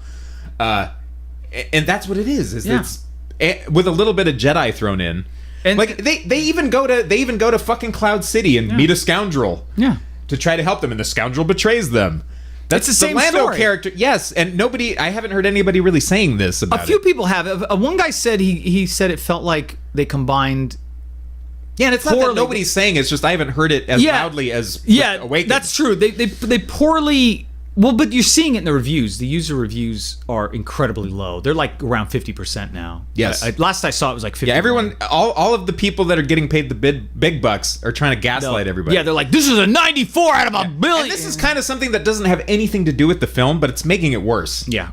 It's the Emperor's New Clothes thing, where it's like It's good, unfortunate. it's good, and you should like it because we say it's good. Yeah, we said it's good. And then the thing is, they've got a couple partners, plants. I call them plants because they're in the user group where they're trying to shout everybody down that disagrees. They're like, you just aren't getting it. Yeah. It's like, no, I get it. It just sucks. Like, it just does suck. It's not good. Like, it's. You're trying to tell me I'm crazy. You're trying to tell me I'm crazy because you want me to believe that this is good. It's like, I'm all for it. There's some daring filmmaking in the sense that they're giving the power of the Force back to the people, right? In the sense that they're trying. There's some. I like that this was more of an auteur thing. Yeah. Where it's like Disney just gave this guy. Yeah, it was great. And I like that aspect of it. How it could have felt like a much more interesting, like indie kind of. Yeah, it was a very. Except indie... it had a bunch of AAA crap in it, like vapid, useless. You could have started with Rey landing on the Hammerhead, and that would have been the entire movie right there, because that's all that matters. Like the whole thing of her. Let's talk about her with Luke. The whole shit of Luke being all depressing and a fucking old fart, like sucking on weird milk on these planets. Like, it's just like such a bunch of crap. Like it's just it looks so stupid. This guy was the fucking Muppet sitting on the Scottish rocks that was or whatever. So lame. It's like looks so out of place. Stupid. Like it's just dumb. It's just looked like a Farscape thing. But in Farscape, that's fine because that's what they do all the time. Like in Fraggle Farscape. Rock. Like it wasn't even that good. Like it's just dumb. Like, well, it's like okay, Luke. They just introduce shit to introduce shit. Like okay, there's these weird creatures of milk, and then there's these weird little ooga boogas that look like little space nuns. Like what are they about? Like what the fuck is that? Why are they even there? Do they have a little like space nun village that we just don't see? Does the milk creature just sit there all day? Yeah. And you could argue the same thing about the original trilogy too, but like they have the Jawas, but the Jawas are the ones that get the robots to the people that. Well, the start Jawas at least have a flipping home. Like they aren't just like randomly wandering around. You get the sense that the Jawas have this whole culture. operation. Yes, they've got a culture. Luke fucking gets on a stick and swings across this incredibly large gorge. For what reason? To get like a egg on the other side? He's fishing. Yeah, he's fishing. It's like, Luke. Yeah, that didn't make sense What either. the fuck are you doing with a mile-long stick stabbing it into the water? Like that's just, it's other than... I think they're trying to make Indiana Jones cool stuff happen, and it just doesn't work. Like it looks just dumb. Like because there's no point to any of it. Because it doesn't make any sense. Yeah, like there's no conflict there. They just have something happen. Yeah, and Rey is like slicing a rock, and you get and they turn Luke into a child killer.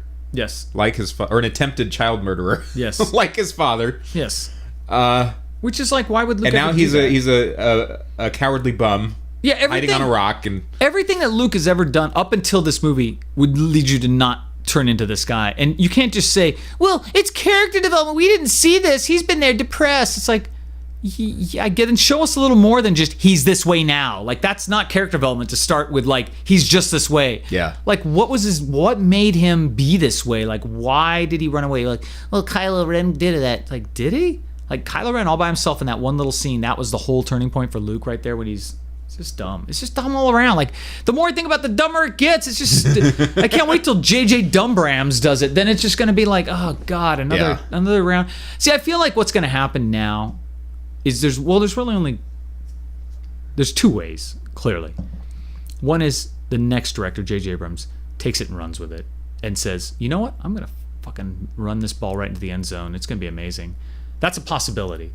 Or he's gonna go, I'm gonna reverse every single decision this guy made because I don't like the fact he got rid of Snoke. Snoke's alive. He's in a clone tank somewhere. That was a clone. That was a clone. Of Snoke. Yeah, Rey's actually Luke's daughter. Everybody. Yeah, Rey's Kylo actually, Ren was just lying. Kylo Ren was lied to Yes. about Rey's thing, and he was just passing it Magic off like- box, everybody! Magic box! You got it wrong. Like, Yeah. the Millennium Falcon's made of aluminum. Like, it's like, Yeah. it's just that's the thing. Or they is- piece Snoke together like a Darth Vader cyborg. He's kinda. he's Snook Spider. Like he's a crab in this one. Like I don't know. Yeah. But again, you know what the worst part is? I'm not that interested in what happens either. No, I'm not. After this one, I was kind of I wanted to see where the Force Awakens Yeah. breadcrumbs were leading. Yes. And then when we finally got some of the answers, I was just kind of like, I don't care anymore. Because I'm kind of tired now. The I'm answers were very. Somebody was. there were none really. No. There were answers, but they were unsatisfying, and they were Yeah. very TV transitory, which somebody pointed out that about movies lately, where movies used to be something that were experiences to be relived and replayed and this and that, and movies are more and more becoming sort of like TV shows where you kind of fire and forget it. You watch it, and you're like, oh, yeah, whatever. They just move the characters along. It's like Gilligan's Island. Yeah, we get it. And generally speaking, in every sitcom, everything. I watched it just so I could know what's going on. Yeah, what jokes are this week's jokes? Yeah. But the characters themselves in sitcoms. So that I get next week's references. Yes. But the idea is in that a lot of TV shows, things don't move very much in any one episode. They may move across an entire season or 2 seasons, but in any one episode, you can kind of miss it and come back a week later and be like, okay, whatever. I feel like that's what we got here. Like, I bet you could skip this movie, watch the next one, and you'd probably be like, well, whatever. You know, you probably wouldn't go like, I missed a whole lot. Yeah, there wasn't any. It's like Luke died. Did he? And that was, who knows? Did he? He may be back in the next one as a ghost. Who knows? Yeah. He just, and you know, did he? Like, we don't know. Like, that's the thing is, they've set it up to be anything can happen. Yeah, he disappeared. The problem is that when you set everything up to be Like, he gave himself a heart attack from concentrating too hard to make himself appear like he was on the other side of the he's galaxy. died from trying to pretend he cared too much about the movie. Yeah. That killed him. Like, it's... You can see it in his face. Yeah. He's like, oh, you can see it in his God, eyes. Man, I cannot. But, you know, again, there was some effort to try and do something different. It just was really, again, the more I watched, And I was like, that aspect of the spirit of the thing. yes, the spirit of the movie was amazing. Like, I love that. Of wanting to just wipe the attempt to wipe the, but it's like this was the wrong time to do that. Well, maybe or just you could have done it. You could have done it well, I guess, but or just try one idea at a time and just kind of flesh it out, as opposed to like 17 ideas. Like the idea of Rey being trained, that's okay, but I don't feel like she got trained. He's like 3 lessons. And again, that's Dagobah anyway. Yeah, like it's totally Dagobah, and her training was like, it was just kind of. Well, the training was no, I'm not going to train you. Yeah. Like for most of it was like a bunch of weird I don't even remember what Luke. Oh, he taught her to move some rocks around, and then Luke got scared. Yes. When she did some Jedi stuff, and then he ran away. I don't even know what happened. It's just like, Well, and also you kind of wonder what the fuck was Chewbacca doing that whole time? Was it like a Millennium Falcon Park? Yeah, he was hunting pogs or porgs or. Oh my god, I forgot about porgies. those dumb things. Corgi space animals. Oh my god, those were so stupid too. Like, there's just so many dumb things. They were stupid, but they were probably the most honest thing in the movie. Yeah, because it was like they weren't hiding what they were. They were one of the only things that actually made me laugh. Yes. It was in not even in necessarily an ironic way. No. It was like, oh look, it's a funny fucking little thing. It made a funny sound, and Chewie had a little funny moment with him when he's cooking one of them. Yeah. And it was like, okay.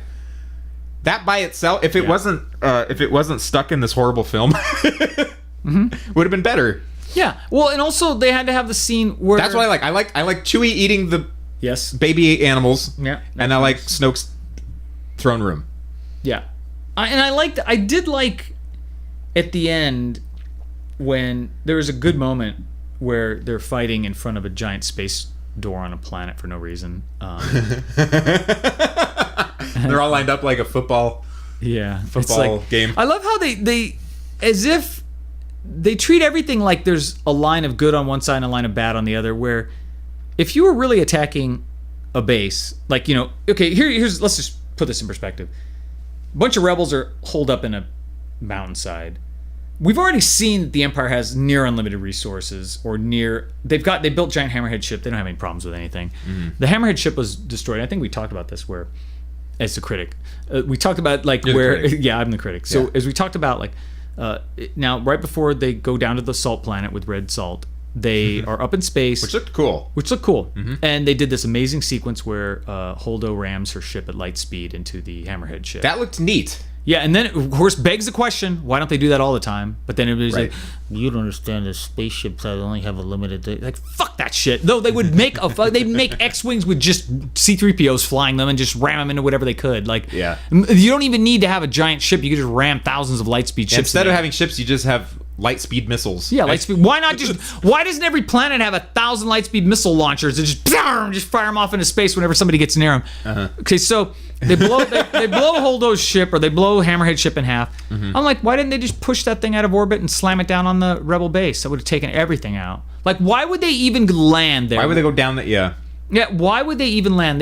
We know they have. And why would the rebels dig a ditch and climb into it You can't just and shoot guns at the giant monster robots? You can't just lampshade it with like, turn on the shields so that they can't bomb us. That isn't how it works, suckers. Like, you can't just say like, we've got enough power in this planet to avoid orbital bombardment, but we can't stop 3 AT-ATs outside. Like, that isn't how it works. Like, it's just stupid to say that stuff. It's so, because we knew in Empire on Hoth, they had their little shields, but those mofos got attacked and swarmed by Vader anyway. It didn't matter. Like, they were like, Vader didn't have near as much. It felt big. Yeah. It felt like a big battle in a big moment. Yeah. It felt like D-Day or something. Yeah, and it felt like when they were attacking on Hoth, I actually felt like the whole point was them trying to take the shields out so they could get in there. Yes. That was ray shielded and but those guys had like some plan. They were like, okay, we got to take these shields out. We got to do. We're gonna go in armored. We're gonna shoot the generator. Yep. We're gonna try to get to the generator and shoot it down because we Shoot the can't thing get down. it to it from up here. Yes. I mean, there were reasons. There were like It seemed like there were reasons, even if there weren't. Yeah, Even if you could yeah. point out the logic, it seemed like there was some action, and it seemed to be dense enough to where I was like, I didn't get caught up in the logic problems. In this one, it was like, why would they land 6 AT-ATs, 1 fly, and a bunch of people walk? Like, why would you clearly in space have what looks to be 15 super bombers? because like, that's the entire First Order, I guess. Yeah. It just doesn't make any sense. Like, why are you guys so intense on getting there? And they're just dumb. They're like, I feel like, are there no life scanners on anybody anymore? Like, can they not just say like, hey, they're coming out the back of that mountain over there. Let's just shoot the fuck out of them. And you know what was weird about the movie in general? Yeah. Really, really weird that I didn't expect. Yeah. Was that it felt cheap. Yeah, For some can reason. see. I know what you're saying. Like, it looked great though. A lot of it did, but some of it looked cheap.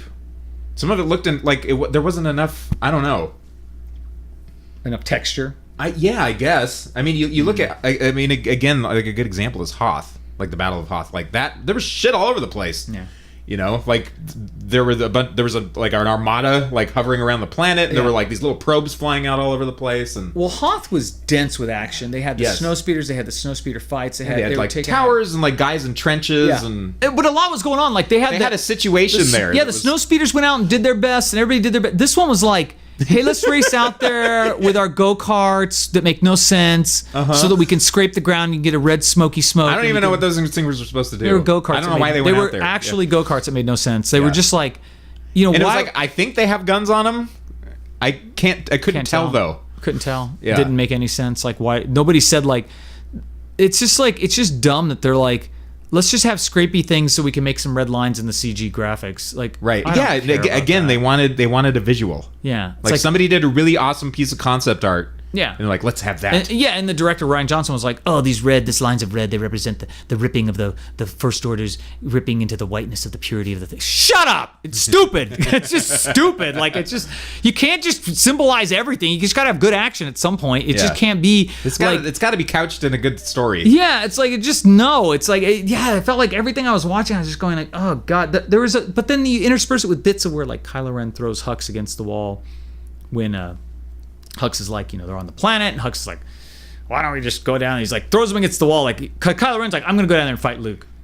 I'm gonna go out and fight Yeah, Luke. And Hux yeah. is like, he goes, wha-bam! And then that guy that's flying the ship is like, all right, opening up the elevator. Right away, sir. Like, yeah, he's just That like- was funny. That was super funny. Like, That I was made like, me laugh that really is hard. that is hilariously funny because it's just like it makes sense. It It's also felt like it didn't belong in the movie. yeah, because it was good. Yeah, that was a good.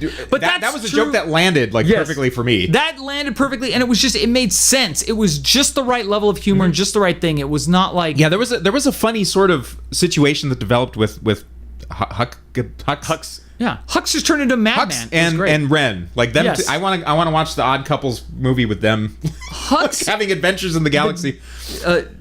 Domal or Gleason or whatever his name is, the Hux. He went so far over the top that it came fully around to being good. Like he Right. he was in the first one. He was a little too like maybe like kind of playing the straddling. This one he was like spittle Nope, flying. I'm Cobra Commander. He was Cobra Commander. It was awesome. Like man, they made him awesome. As bumbling and Yes. as non-threatening You and In the same sense, you wonder how could Cobra Commander be in charge? Knowing the real world, you see how Cobra Commander can be in charge, Right, yeah. Because he's so confident. He's in a yes himself. man. Yeah, he's a yes man, and he rises right to the top. Yeah. And you're like, okay, I get it. And this one was awesome for that. But yeah, there's for as many good things as there were, and there were a lot of good things in there, a lot of really fun things, a lot of really entertaining things, a lot of things that they're trying to challenge sort of the convention, which awesomely they do. and that's what I've wanted for a long time. Is it's like let's just have a new thing. Yeah, let's just have a new thing. And I Yeah. like the fact that I think this did a better job in some ways of resetting audience expectations than Force Awakens just let the audience expectations Yeah, this stay. was like they fucking nuked it Yeah. And that's where I think in some of the worst ways. yes. Also. But I also feel if it was somebody, and no offense, J.J. Abrams is a talented filmmaker. He doesn't get movies just because he sucks. He gets movies because Right. he's good. I feel had it been somebody else other than J.J. Abrams, another sort of risk taker, this might have catapulted Star Wars into the highest echelon of storytelling. The next one movie will either make this movie cemented as an excellent super movie and it'll bring everybody's opinions up, or it'll totally fail out and everybody's going to go, oh, they just reset the whole Yeah. universe again. Like they just reset everything back to what it was, raise a special person. Well, given JJ's Abrams track plays record of finishing he plays things. it very safe. Yes, he doesn't know how to finish. He's had a Right. very terrible track record of finishing. You forgot about the last episode of Lost was really good, where it's a symbolism between the storytelling of the thing. Shut up! Yeah, It was not good. He was laying on the ground of plane flew over his head. It was dumb. The guess that he won't pull He was it in off limbo. is kind of Stupid. educated. Spoilers for Lost. Yeah, spoiler for Lost. Yeah, Spoilers for Lost. should put that at the beginning. Yeah, spoilers for Lost. This is a Lost review. Well, all of his movies end like he has. You're right though. I think he's. Well, if you look at Star Trek, it was Star Trek Into Darkness. I don't want to look at Star Trek Was so anymore. I don't want to look at Star Wars anymore either. It ended so poorly, and it was so goofy that they introduced a bunch of dumb stuff. They kill Kirk. They resurrect Kirk. They crash ships into the ground. Khan is just like. It's like everything is. You could see everything coming a mile away, and it's just like, oh my god, I did not. The best thing I will give J.J. Abrams this. The best thing in Into Darkness was the warp speed battle between the Enterprise and the Destructor or whatever the fuck that other ship was. I didn't see Into Darkness, so There's a lot of really bad stuff in it. There's a part. There's this much part, like the Last Jedi. there's a scene too where right before that warp speed battle. So the general setup is this: there's Madman with an evil plan is building out by the shipyards in Jupiter, some like secret shipyard in Jupiter. He's building this ship called the USS Plot Destructor, and the Plot Destructor can, with Khan's help, can do tons of millions of things. It can like fly at super speeds. It has super weapons. It's got all this stuff. Now Khan, who's been frozen caveman for like 10 million years, has come out of frozen caveman-ness and redesigned everything. He's like, I can do anything now. Okay. So what they're gonna do is take Super Plot Destructor and attack the Klingons and cause all this trouble. Yes. Enterprise goes out there, finds that ship, and is like, oh man, this is shit. This thing is bad. Not only is it an amazingly big ship, but it can be flown by like 2 people because it's so awesome. Like it's completely AI controlled. So they're like, this is bad. Let's get back to Earth. Let's fly back to Earth and tell them what's going on. Because for some reason, the magnetic fields around Jupiter have blocked all radio communication and disallowed every single thing to happen. That's important to remember, because otherwise they just call ahead. So they're Okay. they're like, because they're flying. I think they're in the whatchamacallit universe. I think they're back near whatchamacallit, the Earth anyway. So anyway, they fly back. They're heading back to Earth, and they've captured Khan at this point. Benedict Cumberbatch. Yes.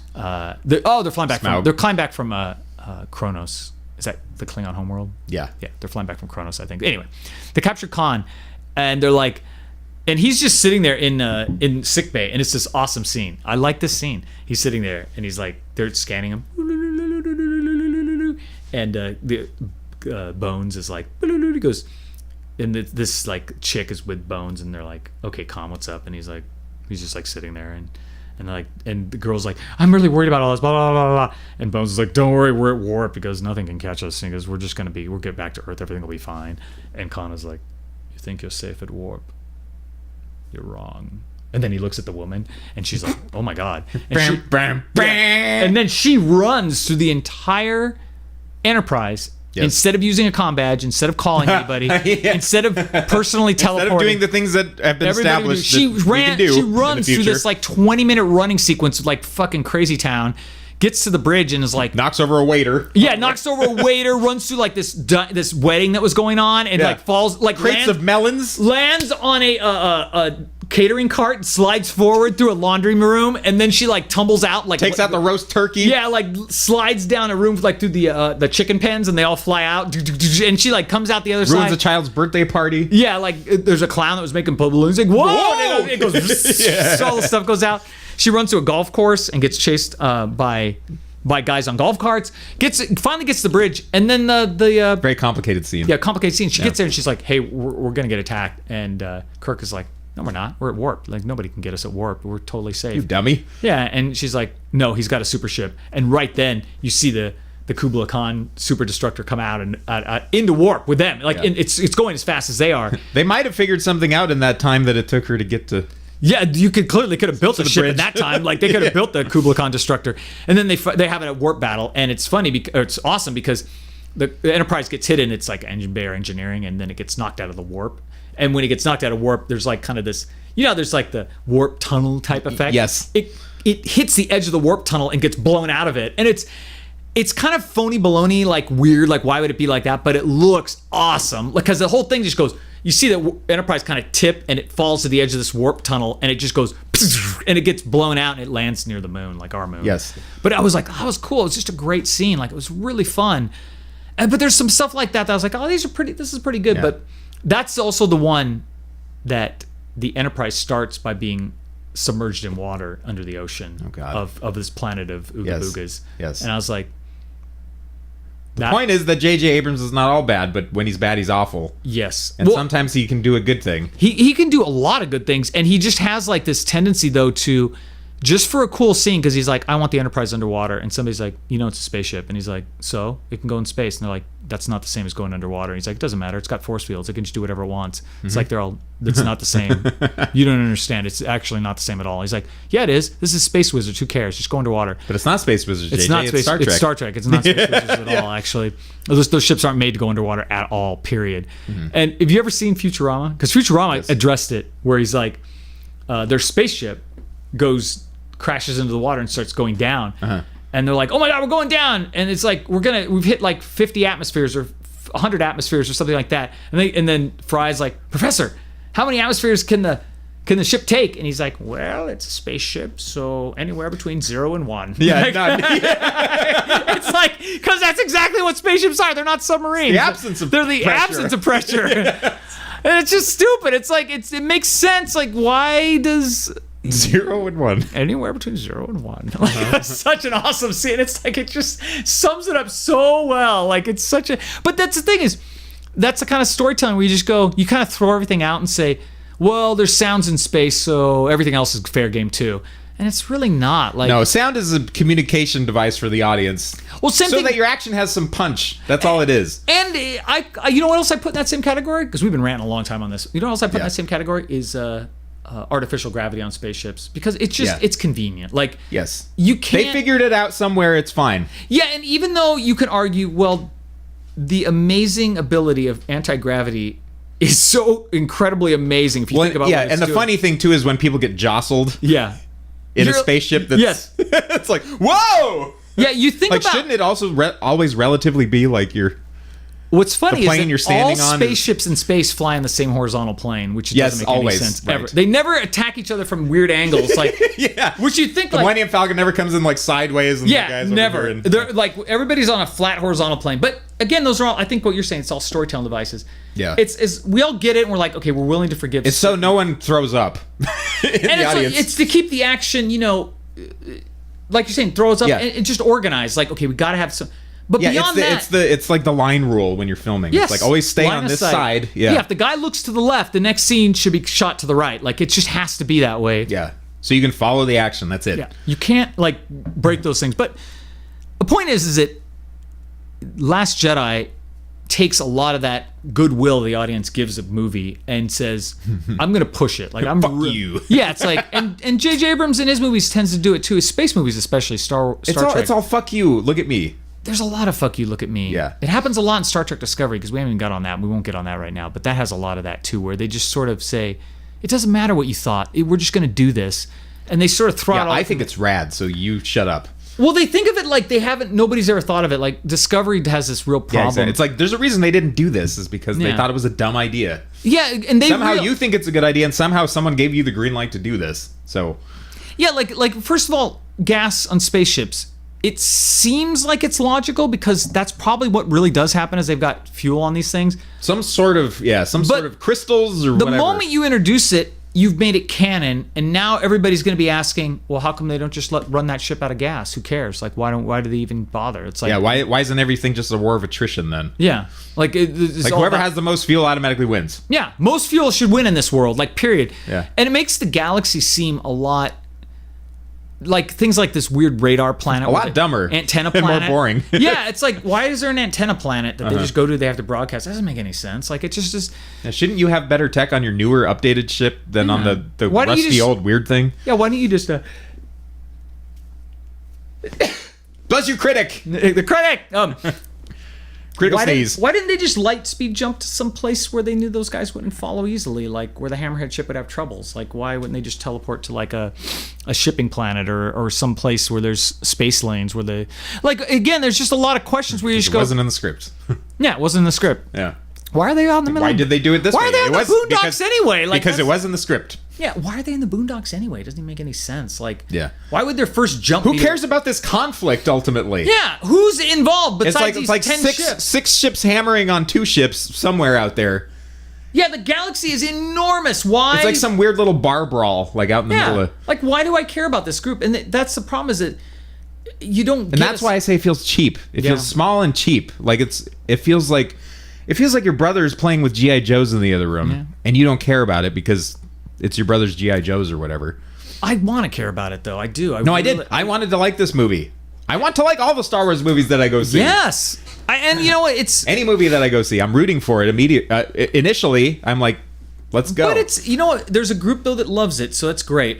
Maybe it has inspired some group out there to make their own movies and do their own thing, which is awesome. For me, I didn't come away that way. I came away going like, well, this is just kind of okay. Like, and more I think about, the less I considered okay. Like I definitely didn't appreciate the whole Rey. I don't quite understand who she is at all, like other than just somebody who knocks on doors and has a lightsaber. Like I didn't get what is she doing again? Like Yeah.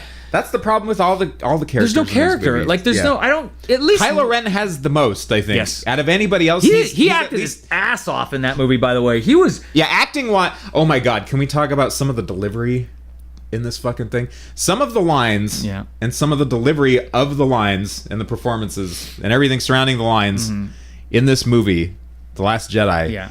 made aspects of the prequels look good. Yes.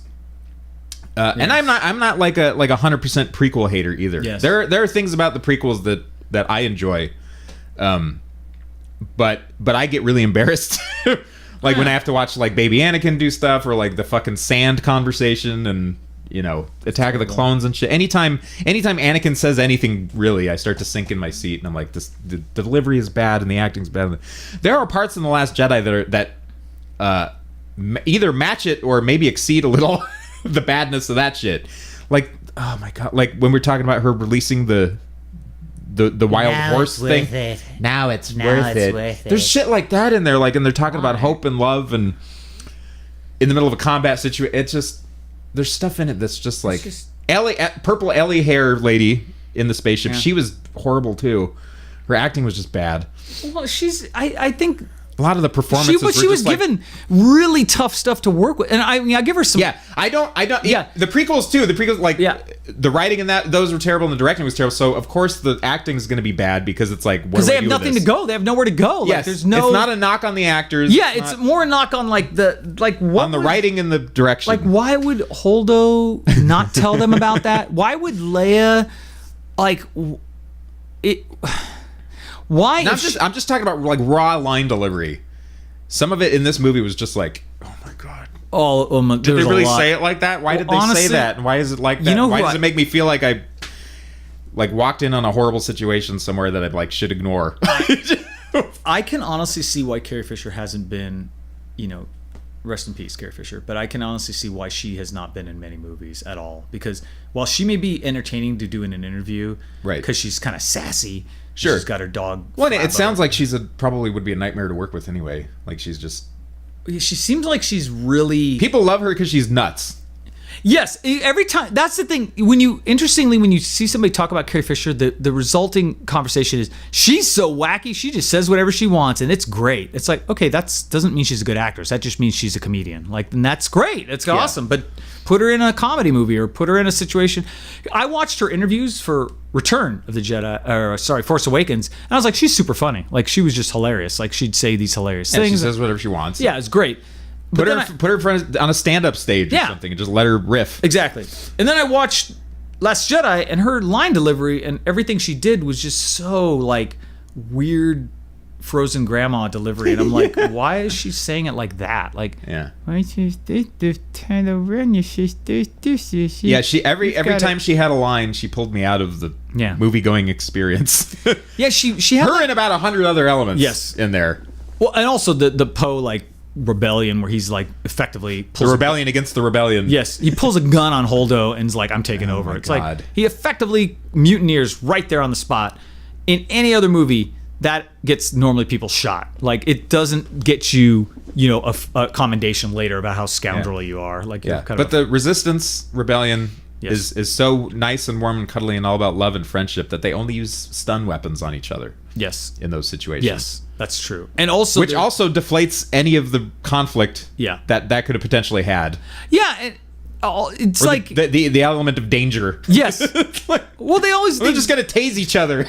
yeah, we're gonna tase each other, and then you just think like, well, wait a minute, like if And then they she's- get a pass anyway after the fact. if everybody's so warm and cozy and loves each other so much and wants to hug it out, Then why not tell everyone about your why plan? didn't you tell her that your plan? That's exactly where I was heading with that. It's like, See, why yeah, you- the characters are so confusing in it. well, that because it's- they're not consistent with Yeah. themselves. They're consistent with what the the writers whole thing want is to happen. dizzying. It's a dizzying. If you circle. look at it from what plot point we want to achieve, A to B to C to D to E, then everything makes sense. But if you look at it within, this is a character living in a world, they do not make any sense.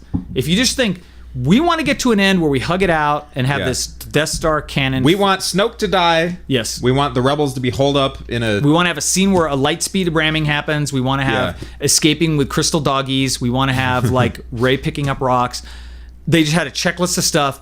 It isn't organically developed. Like, I felt like when you watched Empire Strike Back, honestly, even though that was also negatively reviewed when it came out, because I remember I left Empire also. Well, the first time I watched Empire, I was like, "What was that?" I was like, why did Mostly because of the ending, though. Yeah, it seems very loserish. Like they did nothing Yeah. happen. However, in Empire, every character acted within its own consistent character, and everything seemed organic. Like the escape from Hoth, like when they got separated, the Millennium Falcon was the last one to leave, and he's like, "Yeah, we got butt fucked because we're the last ones, and they've essentially blockaded our ability to jump into light, so we're gonna have to just run." Yeah, I was because like, Leia was there and she was like doing the last man on the ship kind of Yeah. thing. It was like, no, I gotta make sure everyone's okay. yeah, and then you're like, And Han's oh, like, let's get the. let's get the fuck out. And then I can't leave you because I am in love with you. And That has the most amazing scene too. Doesn't Vader like see the ship leave? Like he comes into the hangar and like the Millennium Falcon yes, it's like flies he out. just missed him. Just missed him, and you're like, Yeah. oh man, they Vader. just missed having to go toe to toe with Vader. yes, and you're thinking, and that's And he pursues them with the entire might of the Empire. they fly out, and Vader was and like, he's going through admirals and captains. yeah, he's just like, I want these mofos now, and Yeah.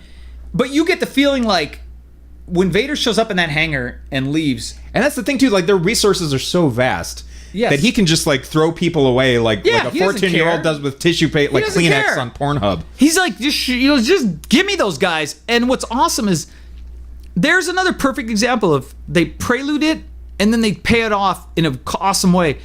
In that hangar, you go, man, I'm so glad Vader didn't fucking meet up with Han Solo. That could have been bad one way or the other. Like, I'm sure Han Solo would have tried something.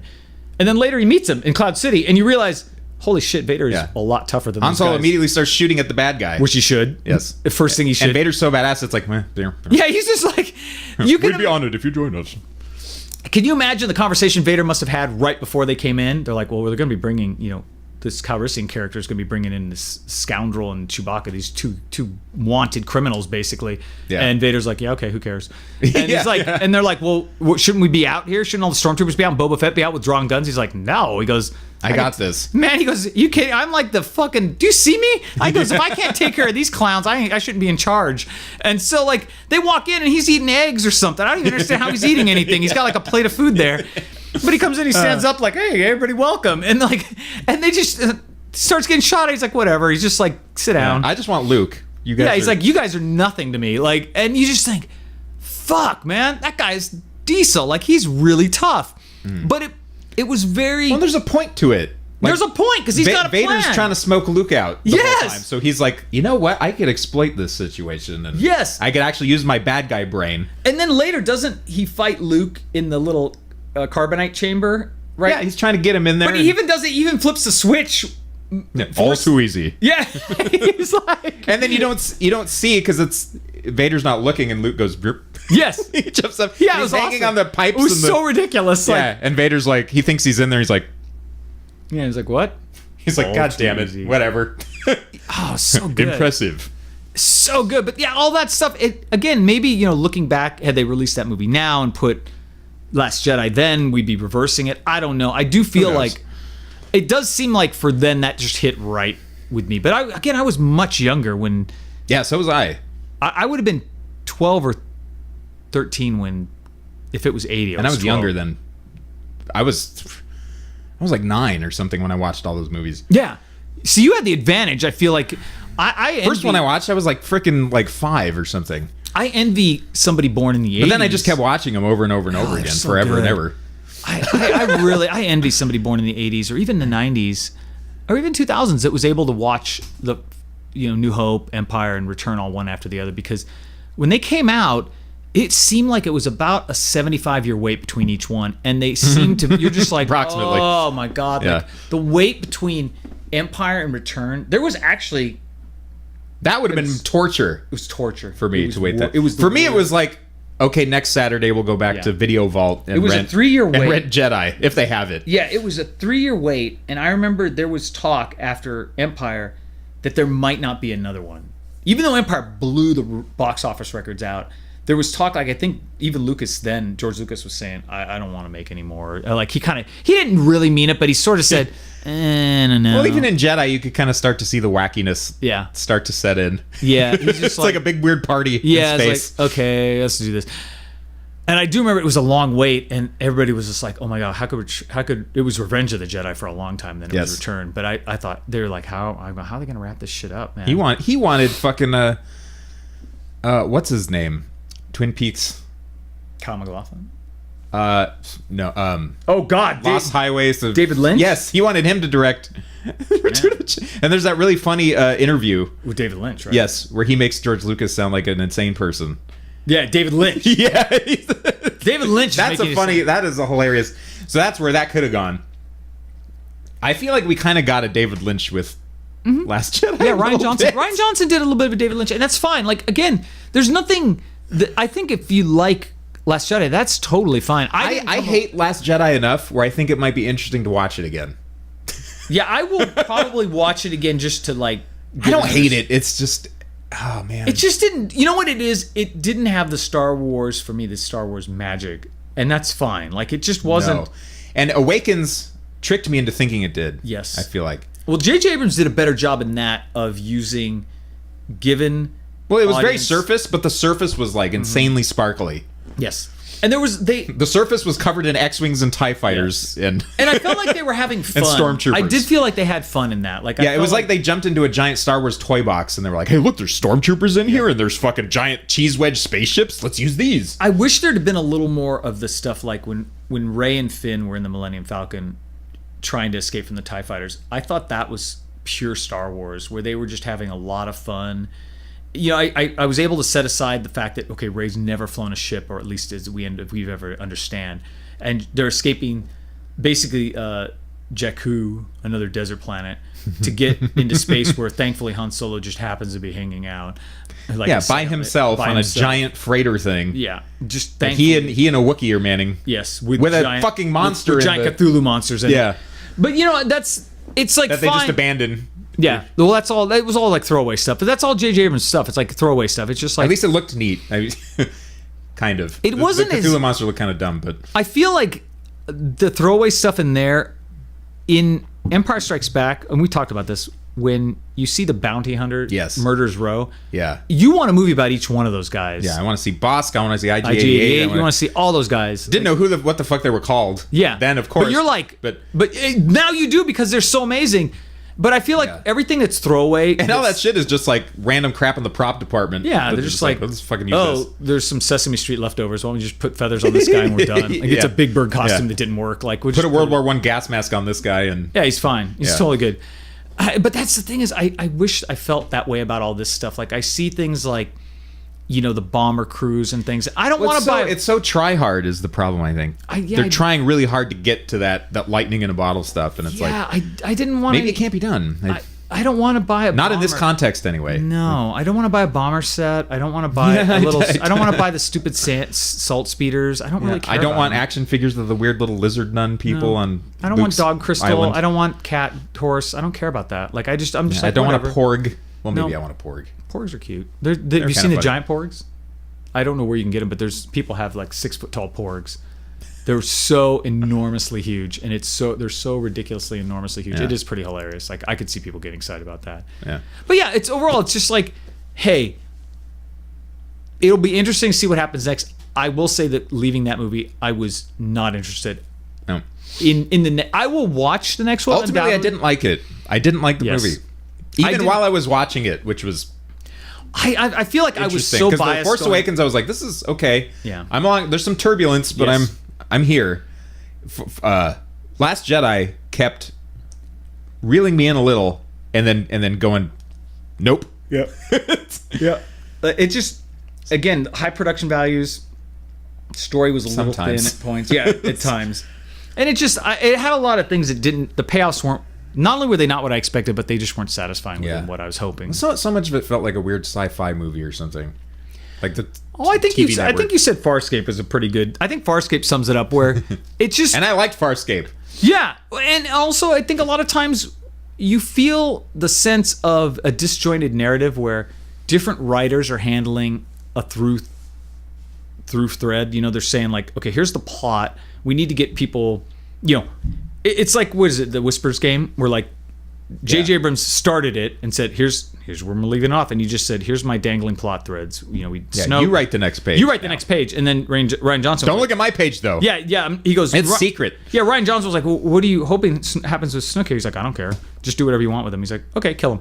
And he's just like, "I'm gonna put him in a gold bathrobe and gold bathrobe in a giant red room." Again, I loved that scene. I did like. I loved the look of it, and I loved the action in it, and I loved the weirdness. I thought Snook looked awesome too. Yes. Like, he was great. I liked that they threw out the evil bad guy in a dark robe thing. This guy was just living it up. Yeah, he was like, I'm fucking awesome. And he's in his giant hammerhead ship. He can do whatever he wants. Like it's the size of a Death Star. Look at these red GI Joes I have around me who have like awesome space weapons. Yeah, it was cool. Like he looked awesome. I like red. I do feel the same issue that I have with the Emperor that I have with any place is that I feel like if a battle started in Snook's chamber, right?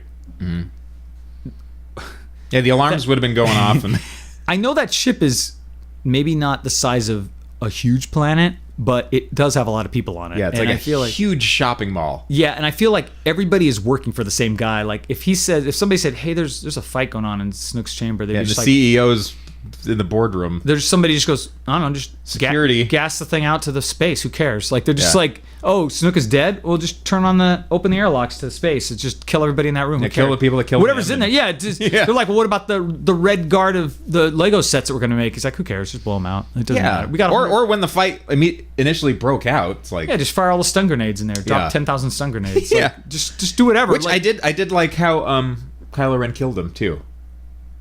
That to me was a cool Star That was Wars a good. moment. Yes, that was a good scene where That made me feel like how I felt when Luke pulled the lightsaber out of the snow Yeah. when he's hanging upside down in the fucking Wampa's yeah, cave. yeah. I was like, great. that was a neat Jedi thing that It was awesome. that Kylo Ren did. Like he did a little Jedi mind trick on yeah. Snook. And it was the thing that you always thought, like, why don't they just do that when you're a kid? Yeah. It's like if those can be turned on, why don't the Jedi always like use the Force to turn a lightsaber on when like someone's holding it and it's just like Well, even he did it at the end of the fight too, which I thought. yeah, when Rey throws him the thing, He turns it off and on, like he it was just, like "Pew!" and it it's gets like- the guy in the head in the back. Yeah, I was like, oh, that's the way to go. Like that was a great fight. Yeah. That whole thing, like there was a lot of good stuff there.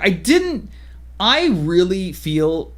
I love that fight. I loved against the Red Guard. I felt that was great. I thought they, Ryan Johnson added in the, samurai element, the, almost like Chevalier type knight characters. Like he Yes, just added in yeah. all these wacky knight type dudes. Like, yeah. but it was fine.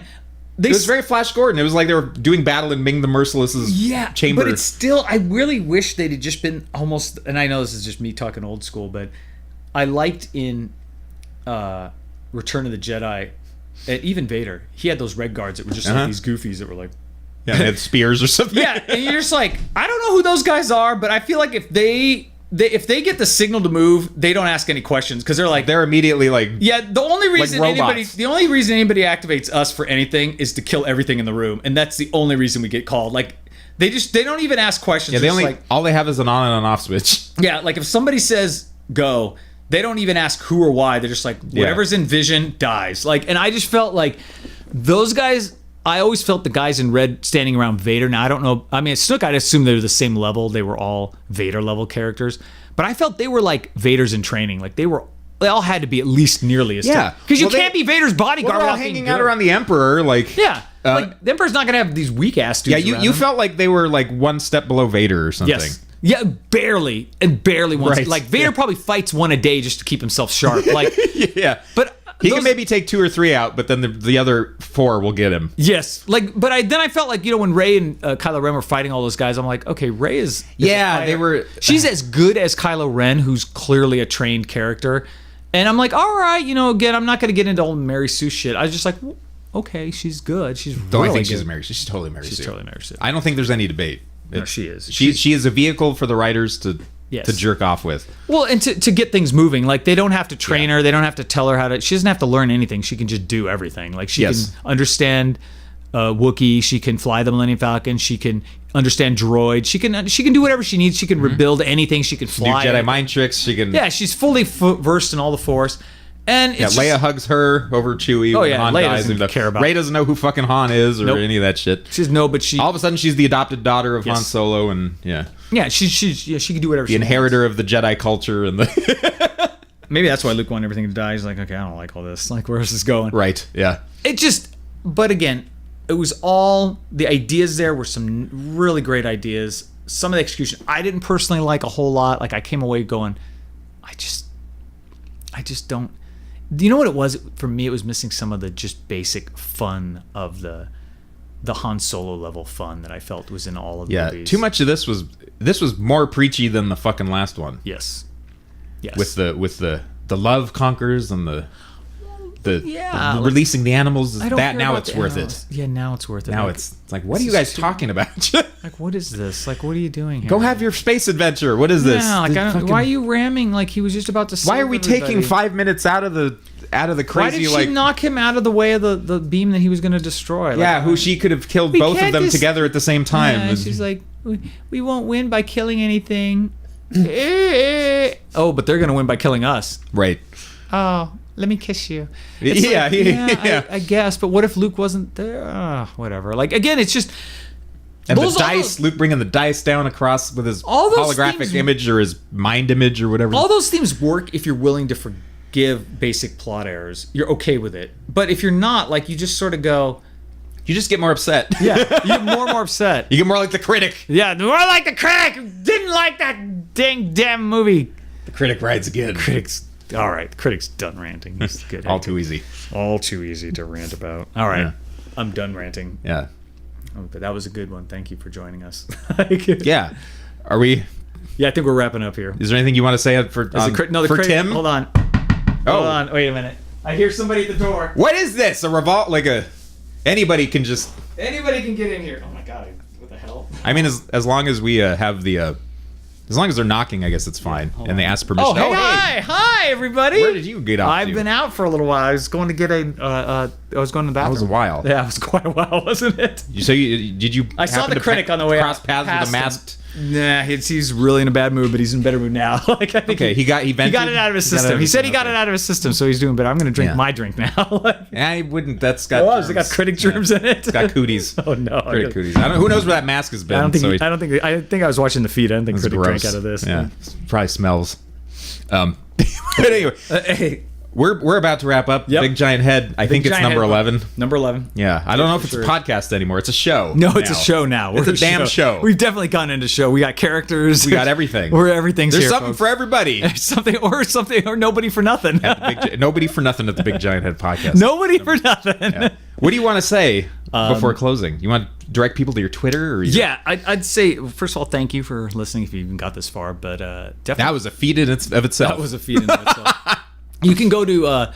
boss101.com or donnellytimefoundation.com to see more about my stuff that I'm working on.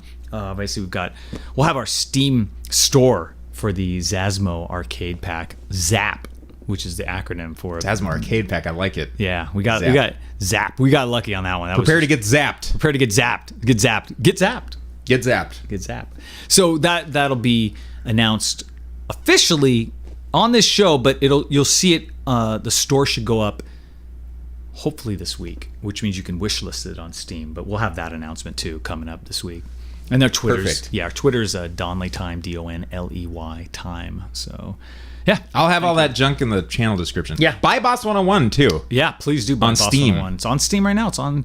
And we expect it'll be on sale coming this weekend. There's a sale we can not talk about officially, but we can talk about unofficially. Yeah, unofficially, the game will be on sale. Magic Box sale this Sunday for 2 weeks.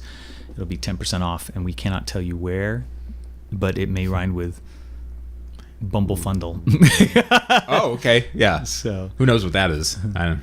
You need to piece that together for a little while after. Yeah, it may rhyme with that. So that will be, but again, that'll be announced as we get closer to the day. So yeah, very good stuff. Cool. How about you? I am Tobor Prime on Twitter, and I frequently do live stream my development on Savage the Shard of Gosen. So go ahead and go to twitch.tv/Tobor Prime and watch me make Savage. Mm-hmm. Most of it just devolves into me cursing at the screen, but it's a good time. Mm-hmm. It's a fun time for all. And go check out Savage the Shard of Gosen on Steam also, and wishlist that shit, if you'd be so kind. Please do. So Please do. Thank you. Thanks for watching, everybody. We'll see you next time. Thank you. See you guys later. Yeah. Hey. No, baby.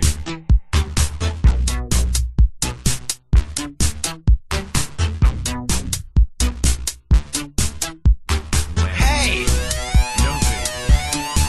No, baby. No, baby. Hey, hey. No, no, no, no. No, baby. No, baby. Well, no. I love you.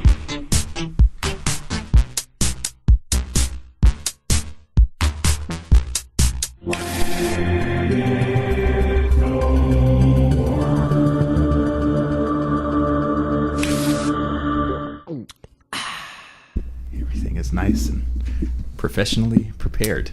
It is. This is great. You got a baffle. You got a baffle on this thing and everything. This is nice. For all the spittle that's going to fly out of my mouth in a second. To make sure that I'm ready. the mic doesn't rust. Yes.